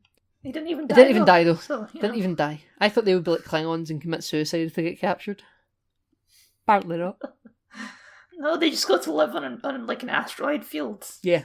So they're walking along the beams. I can't remember exactly how, but Ahsoka loses her lightsaber. I remember. And Maul's like, "It's over, Ahsoka. I have the lightsaber." So, she's like, "You ain't getting away that easily." And we see, his ship flying. I wonder how. I'm assuming he's got a Mandalorian flying that ship, and I'm wondering why they don't feel like they're also betraying their people. Maybe he just has like a little droid, like Dio. But I thought you heard droid. Like in the comm, it was like, "We're here to pick you up, my lord," and it sounded like a person. It could have been from the Crime Could have Syndicate. been from the Crime Syndicate, but imagine if it was like one Mandalorian who just didn't give a shit. He's like, "Yeah, fine, I'll come with you." And we also never found out where that ship went when he got caught. Like it didn't just fly away. It just left. It's like, I'm not dealing with this shit. So they fight. They have a little mini fight again, and somehow Ahsoka loses her lightsaber, gets kicked out of her hand, and then he jumps over and cuts a bit of the pipe thing that they're standing on. Ahsoka, like flipping back over him or flipping back onto a bit of the piping or strutting that isn't cut in half, or instead of him just cutting the other bit of strutting so she would just fall, he just tries to move in on her. He's angry, he's aggressive, and I don't know if you've noticed this, but Maul kind of sucks as a fighter. He loses every fight. How dare you, killed Qui-Gon Jinn. And then he got cut in half by an apprentice. He was also an apprentice. Then he trips over his own feet, because you don't have that dexterity when you've got the fine motor movements, because his robot legs don't have toes, so he doesn't have fine motor movement. So he trips over his legs. Of course. And he falls and trips. And I knew he wasn't going to die, and I thought it was very Jedi of Ahsoka to catch him with the Force. And he's like, "Let me die, let me go." Like, he just resigned. He didn't like even try and fool her into bringing him back up. You know, "Oh no, bring me back up," and then try and betray her. He was just like, "No, kill me, I failed." You know, I just love that. And he's like writhing around, and then the gunships come up and zap him, and it's very undignified. Yeah, it was a great scene. He's like, "You're all going to die." You know, but the thing is, again, he's right. You're all going to die. And well, the clones are going to be fine. Well, no, they're not. They'll die on that ship. Yeah, but they get retired as well. So like they don't. And that's how episode 2 ends. That's how episode 2 ends. And then again, it's so weird to think of them as episodes though, because they all just flow as a movie. And that's the end of the Siege of Mandalore. That is the end of the Siege of Mandalore, but we still have 2 episodes left. And honestly, the whole Siege of Mandalore was just a preload to the next 2 episodes anyway. It is a hell of a time we've got coming. So, this is the first episode. I think it doesn't end immediately from episode 2's end. At the start, immediately from episode 2's end. It just kind of, it's like a new scene. It jumps forward a bit. Yeah. He's in a box that they used to use to keep those force-wielding maniacs in check. He's in a big old fetish box. And that's all fine and dandy. He looks really cool in it, by the way. I first thought of Bucky in Civil War. Hannibal Lecter. It's quite Hannibal Lecter, but I thought of Bucky in Civil War inside that big glass cage that they keep him in, in jail. They take him through, and there's all the clones are lined up to like show their strength, like we're not fucking around, we can take you. And you can't use the Force, and he's clocked in. The Mandalorians are escorting him to the Republic ship. And we get a Sabine Wren's mum cameo. A Sabine Wren's mum cameo. Nice little bit. And she doesn't say anything, but she's there. And And somehow Bo-Katan found Ahsoka's lightsabers. Yeah, that's fine. The same way Cody found Force. Obi-Wan's. It just landed next to her. They should have a little shot there to recreate Revenge of the Sith, where her lightsabers fall right next to Bo-Katan. Well, that's convenient. That would be convenient. Very Star Warsy. The Force, and they have a little goodbye where they're like, "Goodbye, Ahsoka Jedi," or "Jedi Ahsoka," or whatever, and she's like, "Goodbye, Mandalorian Bo-Kanata." And they go on the ship, and then some really eerie It's music like starts Blade playing. Runner. It's just like all atmospheric. There's no dialogue. It might be my favorite scene in the whole in the whole arc. It's just this long, elongated, uncomfortable scene. You've got Rex and Ahsoka talking on the bridge, and they're talking friendship and philosophy. You know what it felt like? See at the start of the scene where they walk in, you can just, because that entire that episode just sets up the whole time. There aren't even any non-clone officers aboard that ship. Sometimes you get like a Yularen or something where there are officers that aren't clones. Even the officers on the ship are just clones. She has no one. Yularen went with Anakin. Yeah. So it was, and I know you're in space and there's no such thing as day or night, but it felt like it was like twilight. It was like midnight. It was late at night on the ship.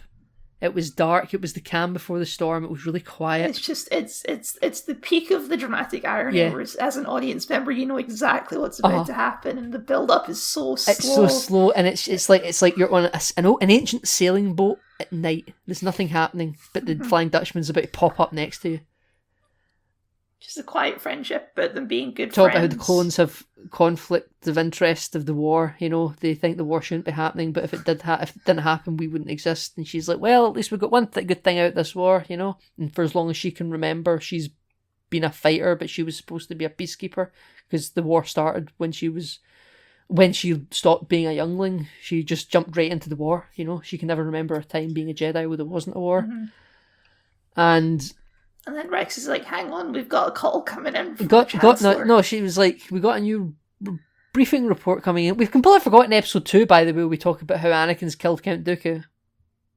Oh yeah, and Ahsoka talks to the Jedi Council, and Maul's a bit of a prick. Yeah, and Maul's a bit of a prick. Not Maul, but Windu, yeah, and talks about how Windu, this is Jedi matter civilian. You're like, oh. And we talk about how Count Dooku's dead and Anakin has been sent to spy on... Anakin was at the briefing when Rex left to fetch Ahsoka, but because it's the exact same meeting that we see in Revenge of the Sith. It's the same dialogue. Yes, you even hear the same dialogue. If the Chancellor doesn't give up his emergency powers, then he should be removed from office. But yeah, that's exactly the scene where you're right with your Master Chief analogy. You just pan over, she's right there, she's walking in. Right there walking in. And Anakin has just left, and he's been sent to spy on the Chancellor, and now to tell now in this episode we've been sent to say that, or later on in episode 2, we've been sent to find out that Obi-Wan has now engaged General Grievous. That is the news. Well, they have the scene too where Rex says, "You didn't tell them what Maul said." And she's like, "No, I didn't." Should have. It's perfect. She could have ended everything, but she doesn't trust the Jedi Council. She didn't. It just cuts the credits. Star Wars created by George Lucas. Dun, dun, dun, dun, dun. So that's all great. It's an interesting thing to think about. It's like, would the Jedi Council have even cared? I think they wouldn't have probably done anything immediately because he never told them anything that had to be acted on immediately. It was all vague stuff, and they would just probably say, well, we're about to interrogate him anyway when he gets to Coruscant, so we'll find out then. Like, there was no reason to believe that this was an urgent matter. Like, sure. They're urgent. And I think that's why she didn't tell them, because Wendy was a bit of a dick to her. She's like, nah, I don't care. Like I'll see you in a couple of hours anyway. So, there's a new tactical report coming in, Kyle. Do you want to take a look at it? Mm-hmm. It's like, no, you do. I'm just going to enjoy the Imagine bridge. she did go. and Palpatine's just like, oh, what are you doing here? This is for clones only. You're an advisor. Get out. This is awkward. And it's just her. You hear the Order 66, and Rex, he's shaking. He's crumbling. He's trying to fight it. He manages to get out, find Fives, and then he's gone. So I understood because it was Fives that knew about the conspiracy, But why is he saying it in this moment? Because it's kind of redundant now. He's telling Ahsoka what to do so that she can get the ship out. I think that was his plan. But what does find Fives means? Fives dead. Well, he had to say something. You couldn't say look for Fives records. You had to keep it short. Okay, you had to keep it short and sweet. Because I was completely lost. I get the emotional beat. Fives knew about the conspiracy and stuff, and knew the connection to Fives, and the Fives is dead. But why are you telling us now? But fine, okay. It's because Ahsoka had to find out that information. Yeah, okay, right, I get it. Thank you. You've cleared that up for me. But I just love that because you see him, he resists for a second, and then but you also hear, snap like that. He's gone. Hear a radio signal coming out to the other clone troopers. So like they've all now been told, because it isn't like a chip that activates. Yes. It's just when they hear the order, they're compelled to follow it, and then you must send out a radio signal to all the clones that weren't privy to the hologram transmission. Good soldiers follow orders. And they all turn around and they bring up their blasters. It looks just like in Revenge of the Sith, because in Revenge of the Sith it happens, a lot of the soldiers do kind of like, they turn around, it's like a 45-degree angle tilt they do, you know, and they're like, and you hear the blasters come up. Great little bit. And then he brings out his two hand pistol blasters. And so the clear implication that you think is going to happen here is there's two clone troopers on either side of Ahsoka. He's got two blasters. You think he's going to fight it and shoot them. He shoots her. I was like, wow. It's so good because you know from Rebels how this works out. If you've watched Rebels. He did say he removed his chip. Apparently he got it removed for him. I actually thought that they were going to kind of I thought like when Order 66 happens, he was going to fake comply and then say, "Oh, I took my chip out before the Siege of Mandalore." You know, that's exactly what I thought was going to happen too. But it's just such a gut wrench when he turns the pistols on her. He's like, "You still had them in? No." Some people I've heard are disappointed that we don't even hear about what happened to Rex or Gregor. Wolf or Gregor. You mean Wolf? Yeah, Wolf or Gregor in this. It's kind of a minor thing. I can assume that they got their chips removed by Rex later. Like Rex found them. For all we know, they actually did kill their Jedi. Rex turned on Plo Koon. No, Wolf. I'm doing it too. And she has to like. There's a good shot there where you see his head crack against the control panel. Mm-hmm. And I thought there was going to be a plot reason for that, like, oh, that's the chip now been deactivated or something, because it was such a good whack to the noggin. But no, it was just no, she's just trying not to kill one. And she's now. And they're all shooting at her, and she's on the control panel. You hear Anakin's dark deeds from Revenge of the Sith, and she keeps deflecting all the blaster bolts upwards, not back at them. And she's making a hole for Kyle. She's making an escape. Mm-hmm. And I'm surprised none of those clones shot each other in that crossfire. It's impressive. Imagine like she jumped up and the smoke cleared and Rex is just standing there covered in blaster holes. It's such a perfect end to Clone Wars, this last 2 episodes, because since the first episode, you knew this was coming. Yeah, since saving Jabba's son. Yeah, since the film. It's just perfect because it's so tragic seeing all the clones, especially since there's like a mix of the ones that have the face paint and they don't care anymore. They're just robots. And you've also robots following orders. They are, and we've also got the Coruscant Guard clone troopers there as well that are guarding Maul. And old Jesse. And old Jesse. So we've just got orders, and Ahsoka Tano. We know Ahsoka Tano is on board. And she's been marked for execution by Order 66. We need to go find her. She knows this ship really well. Well, they also say, let's just kill Maul as well. He tells the... There's no need to interrogate him anymore. He tells the Coruscant guards, he's like, okay, he doesn't say this, but it's unfair. He's played his role from Palpatine's point of view. He isn't needed anymore. Just go and execute him. The Jedi aren't going to be interviewing him anytime soon anyway, that's for sure. So we can just kill him, we don't need him. And go and hunt down Ahsoka. So they go hunting for Ahsoka. The Coruscant Guard clones go to kill Maul. They open up his thing. She's crawling through the Jeffries tubes. And just as they're about to shoot Maul, she appears and knocks out the clones. She isn't killing any of them, though it's important to say. She isn't killing a single one. And Maul gets let out and she's like, oh, so you've come to join me anyway, or whatever. And he's like, listen, I'm not rooting for you, but I need you to do what you do best and cause trouble. Or she asks, are you responsible? Did you do this? Mm-hmm. And she's like, no, this is I didn't know my master's plan, but turning the Jedi's own army against them is brilliant. Genius.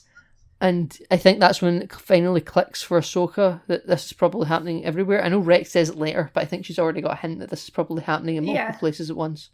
Well, she felt a disturbance. She did. In the Force. She did, and so does Maul, because the first shot of it, and it's the I need him, and what have I done? And they actually cut between the audio from Revenge of the Sith and re-record it for Clone Wars. So some of the lines you're hearing is Sam Jackson, some of it is Hayden Christensen, some of it is Ian McDermott, and some of it is Matt Lanter, who plays Anakin in the Clone Wars. The What Have I Done, I think, is Matt Lanter, and then the I Need Him is Hayden Christensen. They do a nice little merge thing, like where they get Ian McKellen or Ian McGuinness, Alec Guinness and Ewan McGregor to kind of interweave Obi-Wan's voice in the sequel trilogy. They kind of do that here with Hayden Christensen and Matt Lanter. It's really good, well done. And it's like, it's happening everywhere, and I need you to go, and he says, you're not even going to give me a weapon. He's like, I'm not rooting for you, you can fucking die. I just need you to do your best to survive until I can get off this ship. But basically she's inviting competition to see who can escape first. That's all she's doing, really. Well, she's unleashing a distraction. Yeah, but she also knows this. To be fair, it is a very effective distraction. It is. This is like the Clone Wars' version of Darth Vader's corridor scene from Rogue One. Well, this is what I was saying. I love seeing Jedi do stuff with their lightsabers, and he's pulling force off the panels, using his shield, just throwing them at people. Decapitating people. Cutting people in half. Which is why it's a bit hypocritical when Ahsoka's like, I'm not killing any of them. Well, you did release Maul. And Maul's not got any qualms about killing them. You know how like you get anti-heroes and stuff, that you would say Venom is an anti-hero in Marvel? Or the Punisher's an anti-hero? I would say Maul is like an anti-villain. He's still a bad guy, but he'll occasionally help out the good guys, instead of an anti-hero is like a hero that occasionally does some bad stuff. This is a bad guy that occasionally does good stuff. Good in a relative sense, right? But we need off this ship, Kyle. And, he takes a wrist piece off of a clone's decapitated arm. Yes, so he can track their movements. All great. And Ahsoka goes running for some droids, and she finds R7, who's her little green astromech from the really early seasons. I forgot R7 was a thing until we see him on the ship, and I'm like, oh yeah, R7. R7's been there since the start. And then we get the other droids, and you know what? I kind of wish it was just R7. The other droids, I feel like, is like... You don't like having the little droid squadron? I don't care for them, to be honest with you. It did damage the tone of all of it a little bit when you've got this little squadron of droids. And one of them is like a proto chopper. He's going chirp, chirp, chirp, and it's got a little arm. It's got like an R2 droid. If R2 had little arms that could pop out of its head. I was absolutely waiting for that to be Chopper. I've heard quite a few people theorise that would be Chopper. And R7, if he had survived, or she'd survived, I don't know, R7 totally could have made it out on that Y-Wing. There was a astromech droid slot.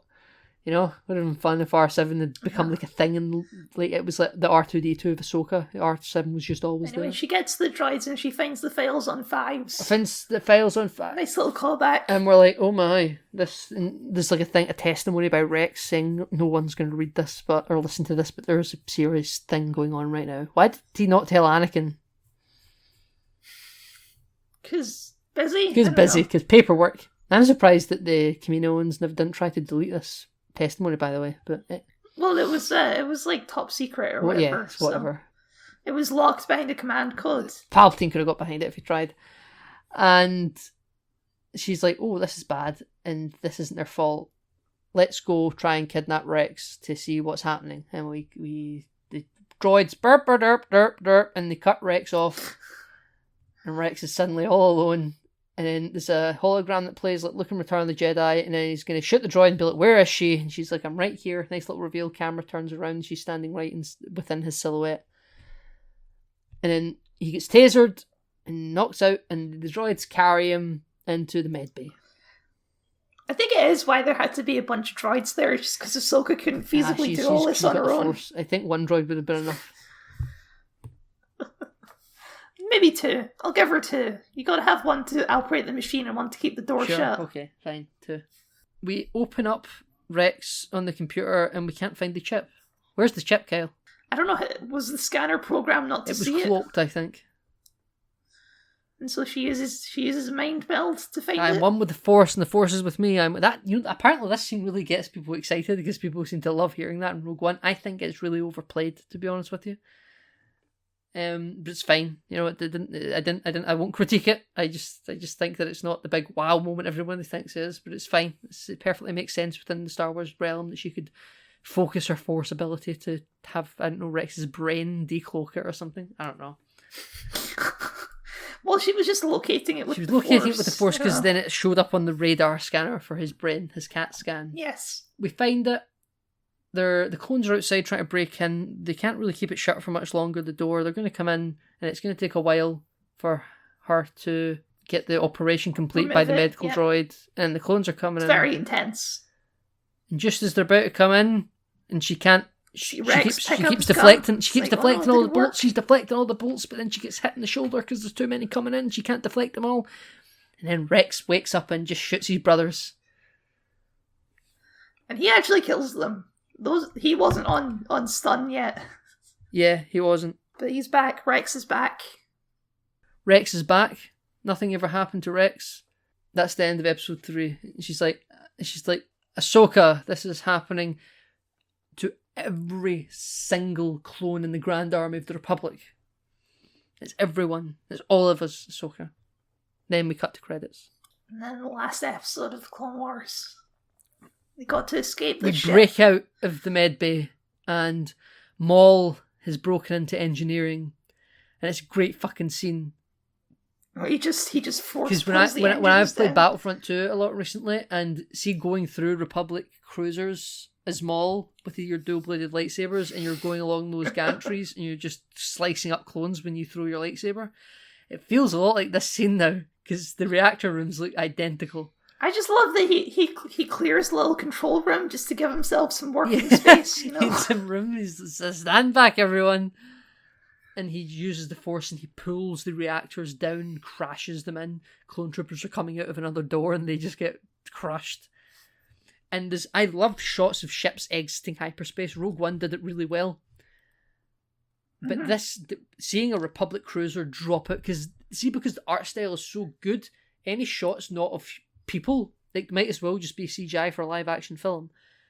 The shot of that Venator dropping out of hyperspace, smoky, fiery, looked brilliant. Terrific. And you know what I thought of? Remember the episode of Star Trek Voyager? Sorry, I had to talk about Star Trek. It's okay. Where they get the quantum slipstream drive, and it's the one where Harry and Chakotay are sending messages back from the future because they made it back. I remember, yeah. And when they drop out of hyperspace, they're really close to the Alpha Quadrant and they're crashing. I took this to be like the same thing of like, we're really close to Coruscant and we're crashing. That's how I took that, because it's also a big snowy planet. It wasn't, I guess, when they crashed. You know what it kind of reminded me of with the shots of it all on fire and stuff? It reminded me of the start of Mass Effect 2, where the Normandy's getting attacked by the Collector ship. Yeah, that's a good sequence. It's definitely a good sequence. The ship is crashing now, so just another level of danger going on. Yes, the ship is crashing. This is a bad time to be stuck in. They've jettisoned all the escape pods because they didn't want them to escape. Yes, they didn't want to escape. Destroyed the escape pods. Apparently we have no fighter craft on board. We have no Republic gunships on board. We have the one shuttle. We brought Maul back in. Yeah, they were running low on supplies, apparently. Because half of the division went with Anakin at the start. See, it's fine. It's all mixes in. So the clones are like, they don't even care about their own life. The clones are willing to die to make sure Ahsoka dies too. Good soldiers follow orders. Soldiers follow orders. I can't say soldiers in that sentence for some reason. So Rex and Ahsoka are like, our only chance is to get to that shuttle. So they fight their way there, and then they open the window, and there's just this huge army. So they open up the blast doors in the hangar bay, and just the clones all come marching out into the center, and they're all standing in formation, led by Jesse. Because Rex is missing. And they have a great scene. They have a great scene where Ahsoka's like, I'm not going to kill them. And Rex is like, you're being irrational here. They're going to try and kill us. We take off Rex's helmet. She takes his helmet off. He's crying. And it's very good. It's good fucking TV, ladies and gentlemen. It's good TV. So, you're a good soldier, Rex, and so is every single one of them. But I'm not about to kill them. You'll be fine. Put the helmet on. I've got a plan. We go down. We're pretending that Rex is still being a good soldier, following orders. And he tries to trick them, like, she's not technically She hasn't been for some time. It was quite hammy. I feel like the tone kind of took a lighter turn here. And Rex is, Jesse's like, you better follow your orders, sir. You said it yourself. She's been marked for execution. And then you see the droids over there going, warp, warp, warp, warp, warp, and he's just keeping talking a bit longer. Why did Jesse not hear her say that, by the way? And then it's fine, they're very far away. And then we bring out the guns, and it's like, Commander Rex, you're in violation of Order 66. I think that's great. That you're in violation of Order 66. Great line. I really like it. I am reducing you in rank, and I'm arresting you on these charges. And then he's like, I never much liked being a commander anyway. And I was like, oh shit, son. Like he liked the rank captain. By the way, I've had some friends tell me the same thing, that even though it's on paper, it's a good thing that you got the promotion, there's just something you like about Rex just being a captain. Captain Rex is iconic, right? It's I never much liked being a commander anyway. Great little line, and then we're going to go into action, and the platforms drop out to the maintenance deck, and all these clones just go flying. I'm surprised all their legs didn't break. They're wearing good armor. But just watching Ahsoka and Rex fight together is just awesome. Where it's like, they've clearly done this many times. They're well oiled machine. This. And they get over there, and then they see Maul. You're like, shit. And Maul's making a run for it. And she goes to get him, and there's a really cool camera shot. You see it where her lightsaber swings, and she's like centimeters from his throat. She almost got him. She was so close. And then he force pushes her back, and then she falls off down the elevator shaft in the maintenance deck, and the droids, warp, warp, warp, they catch her. They catch her with their plunger harpoon, and it's like, oh, we'll pull you up. And then Rex is there trying to pull her up as well. Then Maul's just like, I'm fucking going, I'm out here. And he gets onto the shuttle, and the clones start waking up, and they're going to try to shoot her, and then they just get up in time. And then she's trying to force pull down the shuttle, and more clone troopers show up. It's so intense, there's not a moment to breathe. It really is. And the clone troopers show up, and then Rex can't stun them all. There's too many of them. The droids are back hiding again. And she's like, okay, I need to make this. Because there's a little moment of serenity, and she's like, for the sake of getting out here alive, I need to let Maul go. Mm-hmm. Very difficult choice that she has to make, but she makes it. Maul gets away. You see you even leave Rex and Ahsoka for a couple of seconds for the camera to actually physically show you. There's Maul leaving the cruiser. Great shot, by the way. And then they do the thing where the ship goes to light speed and the camera kind of starts to spiral. That Star Wars thing where ships go to light speed and the camera spirals? Yes. Does that, and then that is almost like, okay, goodbye Maul. Next time we see you, we'll see you in Solo. Or at least for now. Because they might make another show, I don't know. Probably not. Season 8, coming soon. But now we're just left with our two mains, Ahsoka and Rex. And the droids, they're Kyle. completely screwed at this point. And the droids. So it's plan B. Maybe there's a fighter that we can repair.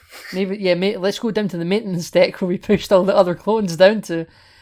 And so the droids shoot all the clones right back up again just as they're starting to wake up. Great hammy stuff right there. And Ahsoka does a thing where whilst Rex is still shooting, she pushes the light, she uses the Force and then turns the lightsabers around really, really quickly, like a pizza cutter, and cuts out a little circular hole and they fall down. Great little bit. I thought that was a great way of using the Force. Uses their lightsabers to just cut a hole really, really quickly. And they take the express route down. They find a blue Y-wing. Can't remember seeing a blue Y-wing. It's the repair coat of paint. Yes, the repair coat of paint. Don't use this one. Its weapons are offline or something. I don't know. And then after they fall down, the droids are... in the bit when she lets Maul go, R7 gets shot in the head. Rip R7. Yeah, rip. And then the other two droids, the other one I can't remember, and the warp one, they get shot as well. And I was like, the cons don't take prisoners, do they? And no, they don't. They get shot. But it's kind of like off screen. You just see them. Destroy those blasted droids. Yeah. So Jesse and that is annoyed that this is still happening. It's like, why the hell? And then Ahsoka uses the Force to push Rex onto the Y-wing because he can't make that jump. He doesn't have Force jump. Mm-hmm. And then Ahsoka's going to do the jump as well. And she misses. Kyle, she misses. Also, the bridge of the Star Destroyer blows up. So Yes. yeah, we're coming out of hyperspace and all that. Great stuff. And now the ship's on fire everywhere, more so than it already was. They're in the They're atmosphere. in the atmosphere finally, and now Ahsoka's just free falling, and Rex and his Y-wing is just kind of, it's no engines aren't turned on. Can you imagine its engines weren't working and he just falls? Well, he goes to try and grab her and he misses. And he goes She to try has and to, grab she her has to again. free run. Remember, she free runs over some debris. Mhm. Great Yep. stuff. Reminded me of the Black Widow trailer. Remember that film that's still not out? And then when she finally gets in, they just have this quiet moment where they're just so tired. Yeah, I can't even, like, the last bit of dialogue spoken must have been from Rex, where he's like, there's too many of them, and then Ahsoka lets them all go. Like, Yeah. Ahsoka's last word of spoken dialogue was probably the "just keep them talking" line. It's so amazing. And that's them. They're safe. And there's a great shot where you see the Y-wing fly over above the clouds, and you see the Star Destroyer crash down beneath the. You don't even see it hit the ground. You just see it disappear beneath the clouds. Great stuff. Well, it's just like they're safe for now, but this is their life now. It's just running away.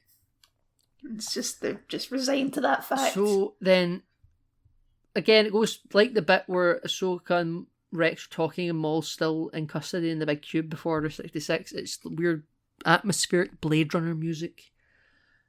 And it's quiet, and then you get an over-camera shot of the crashed Star Destroyer, and it's in a nice. It actually looked quite pretty. And you see all just the wreckage, the clone armor, and Rex is walking along with a shovel, and he cuts back, and there's just pegs of clone helmets. And you see rifles. someone standing up in a grey cloak. It's like Lord of the Rings. She's Ahsoka the Grey, and then when she shows up at the end of Rebels, she's Ahsoka the White. You know. And you see Ahsoka there, and she's standing next to all these clones, and that's kind of Rex is out now after you see him at the Y-wing with the shovel. Yeah. And Ahsoka's standing there, and she drops her lightsaber. And I thought that was like I don't know where she gets the white ones from, because I'm pretty sure the white ones have like the exact same like handles. No, she has like the curved. Oh, they are handles of slightly. the They're like lightsabers. more like katanas, aren't they? Yeah, they're also both the same length as opposed to these ones, which one's a little bit shorter. So she holds it in the end of her hand, and then just kind of, she doesn't even have the emotional willpower to like drop them. She just lets them roll out of her hand. And she's done. Jedi. She's over. just exhausted. She's got the cape. Wonder where she got the cape from. Wonder if she went to her room on the Star Destroyer was like nope, it was in perfect condition. Must have been in the Y-wing, I guess. I guess maybe they came back later. I'm not sure. I just assumed that when they were there at the end of the episode, that was like maybe like after they'd done all the burying, they probably searched the entire ship. To be honest with you, she probably found it somewhere. They were probably looking for survivors to remove. Yeah, tips probably. From. That's what I assumed as well. And everyone's dead, and you see because remember the 501st Division that gets put under Ahsoka and Rex's command is renamed the 33 2nd. They don't say it in the episode, but that's what Filoni says it's called. Oh, okay. So that's the 33 2nd. That's like a new battalion. You see a 33 2nd helmet, which is the Ahsoka face paint ones. You see some regular 501st clones. On that, by the way, when you see Maul rampaging, you see some white clone troopers as well, you know, the shinies. Yeah, I saw that as well. I was like, oh, some shinies. They don't have a long career. Then you see Jesse's helmet and he's the last clone that died that we knew the name of. Don't know what happened to the Bad Batch. And then they killed the bad Jedi. The camera kind of fades out from Ahsoka, and it fades into it doesn't say a few months later time jump. I'm just assuming it's up to like a year later. It's a while later. It's a different season. It's all snowy, and you see an Imperial Lanta class shuttle landing. And I know why there's no dialogue. I think I said this to you, Kyle, already. I understand why there's no dialogue. But just to clear up any avoidance of doubt, just any hint that people of doubt may have, I wanted to hear a stormtrooper say something to just confirm that they're clones. Because I don't think it's necessary. I don't think it's necessary, but I just would have liked it. Just to know if they're like how soon after were clones, like, were they dropped out a week later, or were they? If I have one complaint, I think this scene's fine. I just kind of wish it ended with Ahsoka dropping the lightsaber. I don't know if we needed this extra bit at the end as well. I think it's beautiful, but I also don't know if we 100% needed it. But we fade, and it's now we're in the age of the Empire. The Lanta class shuttle, an Imperial staple of all shuttlecraft. Stormtrooper helmets that don't look like weird Rebels Stormtrooper helmets. They look like Clone Wars versions, because everything's a lot cooler and sharper. Everything's a lot sharper and a lot kind of warmer in Rebels. Mm-hmm. Everything's a lot colder in the Clone Wars, I feel, and all the kind of the angles and stuff. And so we're definitely in the Age of the Empire. We see stormtroopers, we see snowtroopers, we see probe droids, and we hear the breathing. We see the dark boots footsteps, but we don't see any up close shots yet of him. And it's Darth Vader, Anakin Skywalker. He's come to search the remains of this Star Destroyer to see if there's any clues as to the whereabouts of Ahsoka Tano. And who knows, maybe his old pal Rex is alive. And I'm sure they would still be great friends. if he was compliant to Order 66, I'm sure he would have been. And everyone's dead. He sees the clone helmets. He finds Ahsoka's lightsaber. He ignites it, and he looks up and he sees Ahsoka's bird thing from Rebels. I don't know why it's there.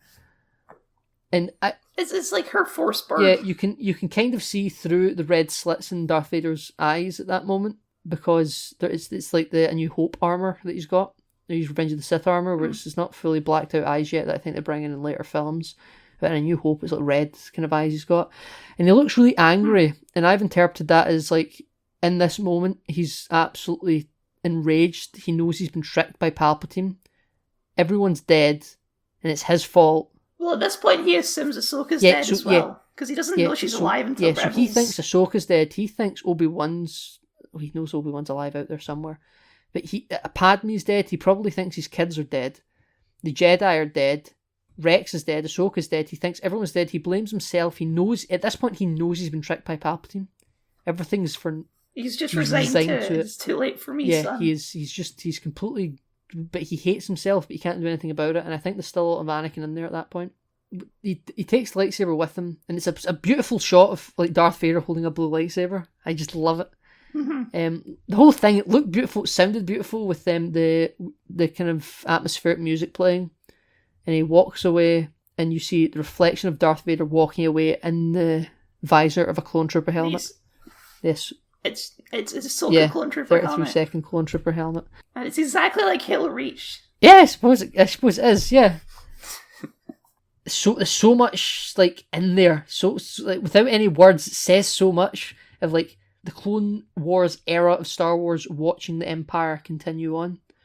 And it's left in the dust, and it's like that is us saying goodbye to the clones and on to the Empire. You know, it's for the fans, I mean, as well, for the audience. And it's symbolic of what the clones even meant in the whole Star Wars universe. They were always just pawns. They were disposable, you know. Remember what they say to Plo Koon? He says, "We're just clones. We're expendable." And Plo Koon's like, "Not to me." Yes. You know. But in the grand scheme of things, no one really cared about them apart from the Jedi, probably. Even then, it's only some of the Jedi cared. Remember the little gremlin one? He didn't give a shit about clones. He didn't give a shit about neither the Pong Krell. Well, it's a different story. So, Kyle, what do you think of not just this final episode or this final arc, but what do you think of the Clone Wars as a whole? I love Clone Wars, I really do. There's the, like any show that's episodic, there's the occasional episodes here and there. Like, my least favourite Clone Wars arc will always be the one where it's 4 droids and a tiny alien just going on adventures. And they meet Gregor. I just find that so boring. It isn't great. But overall, it's a great show. I'm glad they brought it back and gave it a proper ending. Very happy with it. Star Wars can still be good, and I've said this many times, but people who dismiss the animated shows because, they're just for kids. This is not for kids. Kids would be so upset by this episode. Are you kidding? Can you imagine what, like, an 8-year-old watching this? Well, I know a lot of kids did watch it, but probably, but also, all the reports of kids watching it that I know of, it's been with watching it with their parents, who watched it when they were 10 years younger. Because remember how old we are compared to when the show first started. Of course, 10 years have passed. And it's like kids watching it now they've watched the whole show since it all ended, but now they're watching it with their parents now, and they're talking about how much the kids loved it and stuff. But I don't know if they would watch it absent of their parents. And Rebels is definitely more kid-friendly than the Clone Wars, and this would be a sharp return if you'd never seen Clone Wars but had seen Rebels. Yes, this final season. And the Clone Wars... I think Rebels does get darker towards the end, it does. though. But the Clone Wars is terrific. Now, the prequels are dodgy films, but the era, I think, is the most interesting era in Star Wars. What it leads up to, the culmination of the Sith. This was always what the Sith wanted to do, take over the galaxy, and the prequel era is when it happens. Palpatine fulfilled the Rule of Two's plan. And that was a very interesting era to see the downfall of the Jedi, all the problems that they had, the fact that society kind of wasn't really that keen on the Jedi anyway during the war, because it's like a weird religious monk that is in command of thousands of... If you think of it from an American point of view, it's like... Well, that's what we've always said about Clone Wars. It really does make up for the prequels as being and bad movies. It really fleshes out this era of Star Wars. I do think if you need external reading material, probably the thing isn't that good, but... the end of the day, we have watched the extended material. We have watched the Clone Wars. I think it's pretty hard to watch the prequels now without thinking about the Clone Wars in my head. Less with the Phantom Menace, but definitely Revenge of the Sith now, and maybe somewhat Attack of the Clones. Yes, the Star Wars can be good. The Mandalorian is great. And now I kind of think the more and more we hear about season 2 of The Mandalorian, the more and more, to me, it becomes more apparent that even though it's in live action and it's not Dave Filoni that's the showrunner, it is becoming more consumed with Dave Filoni's animated universe. Well, it's going to be interesting for people who haven't watched it because they've announced Ahsoka's going to be in it. They just announced Bo-Katan's going to be in it. We've got Tamara Morrison coming back to play... essentially, he's playing Boba Fett, but he's the person who played the clones and Jango Fett. And a lot of the pictures are showing him bald, and people think, well, he could totally play Rex. Now, here's the thing. I do not necessarily believe he's showing up as Rex. I do believe he's showing up as Boba Fett. But see, again, Bo-Katan's showing up, Ahsoka's showing up. And because even though Dave Filoni isn't the showrunner, but he apparently has so much story influence over it. I mean, he's in the show. Yeah, they could totally have him show up as Rex. If anyone else, if he wasn't involved in this show, I wouldn't be so sure of it. But man, the Darksaber as well. We forgot about the Darksaber. The Resistance didn't turn out to be the way I think the people who made it thought it was. Or maybe they did. Maybe they knew when they were making it this show was going to get trashed and be cancelled after a couple of seasons. But Resistance definitely isn't the sequel to Rebels that I think everyone was expecting. And that's why it only lasted 2 seasons. It has its defenders out there. Great, enjoy it. But like how the market isn't going the way I want for Star Wars, for Star Trek and TV, the market ain't going the way you want it to on TV for Star Wars if you like The Resistance. Because that show is now gone. And I think that I've been asking and wondering for some time what the sequel to Rebels is going to be, about if they're going to hunt down Ezra or anything. And maybe that third animated show, the sequel to Rebels, is coming, right? Maybe the Clone Wars Rebels, whatever is coming next, is still coming. But the more and more I'm looking at it, the more and more I'm thinking maybe it's actually just The Mandalorian. The first season's going to be something weird. I think Ahsoka showing up in The Mandalorian will be more like a cameo passing through onto a different show. That's what I'm expecting anyway. I would totally be up for it. But I'm just wondering... Bo-Katan, I think, might show up for a bit longer because she's actually a Mandalorian. There's a bit more going on. And she was the last person we know in canon to have the Darksaber after Satine. Yes, exactly, yes. Well, Kyle, Star Wars, the Clone Wars. It's been a pleasure talking Star Wars with you, Nathan. It's been so fun talking about Star Wars that we thoroughly enjoy. This is good. If, however, you want to hear Nathan talk about some Star Wars more... good. Hey. If you want to hear me talk about Star Wars more, ladies and gentlemen, we have an unusual crossover. I was recently on a podcast with someone who I moderate a Star Wars fan group with on Facebook. The podcast is called The Kessel Run Weekly. They do a lot of different types of content. It's not just a two dudes talking podcast. They have regular hosts that they switch out for. They have female hosts as well. And I had 2 episodes. I was on one episode where we talk about a Star Wars character particularly near and dear to me, and that is Count Dooku, Darth Tyrannus himself. We do a lot of breakdown about that character, some deeper thoughts into how he may have perceived his role in the grand scheme of things during the Clone Wars. And I was also in a Clone Wars commentary episode where we talk about the Zillo Beast arc. I'm sure Kyle will try and link these down below if possible. I highly encourage you to go and check it out. But you can also get them on iTunes. Yes, it's on iTunes and all good podcast outlets. The Kessel Run Weekly, and they're on Twitter. And again, we'll try and link it down below if we can. And if you want to hear me talk about Star Wars more in a positive light there, you can. I know we're usually more of a raw, we don't really hold back any punches when we're talking about things we don't like. But it's been an absolute pleasure to do an episode where we're talking positively about something that we've kind of trashed quite a bit recently with the films. And if you miss us talking about things negatively, I'm sure we'll be back to it next time. Back to it next time with various other things that Kel's looked forward to this week. Bye, everyone. See you later.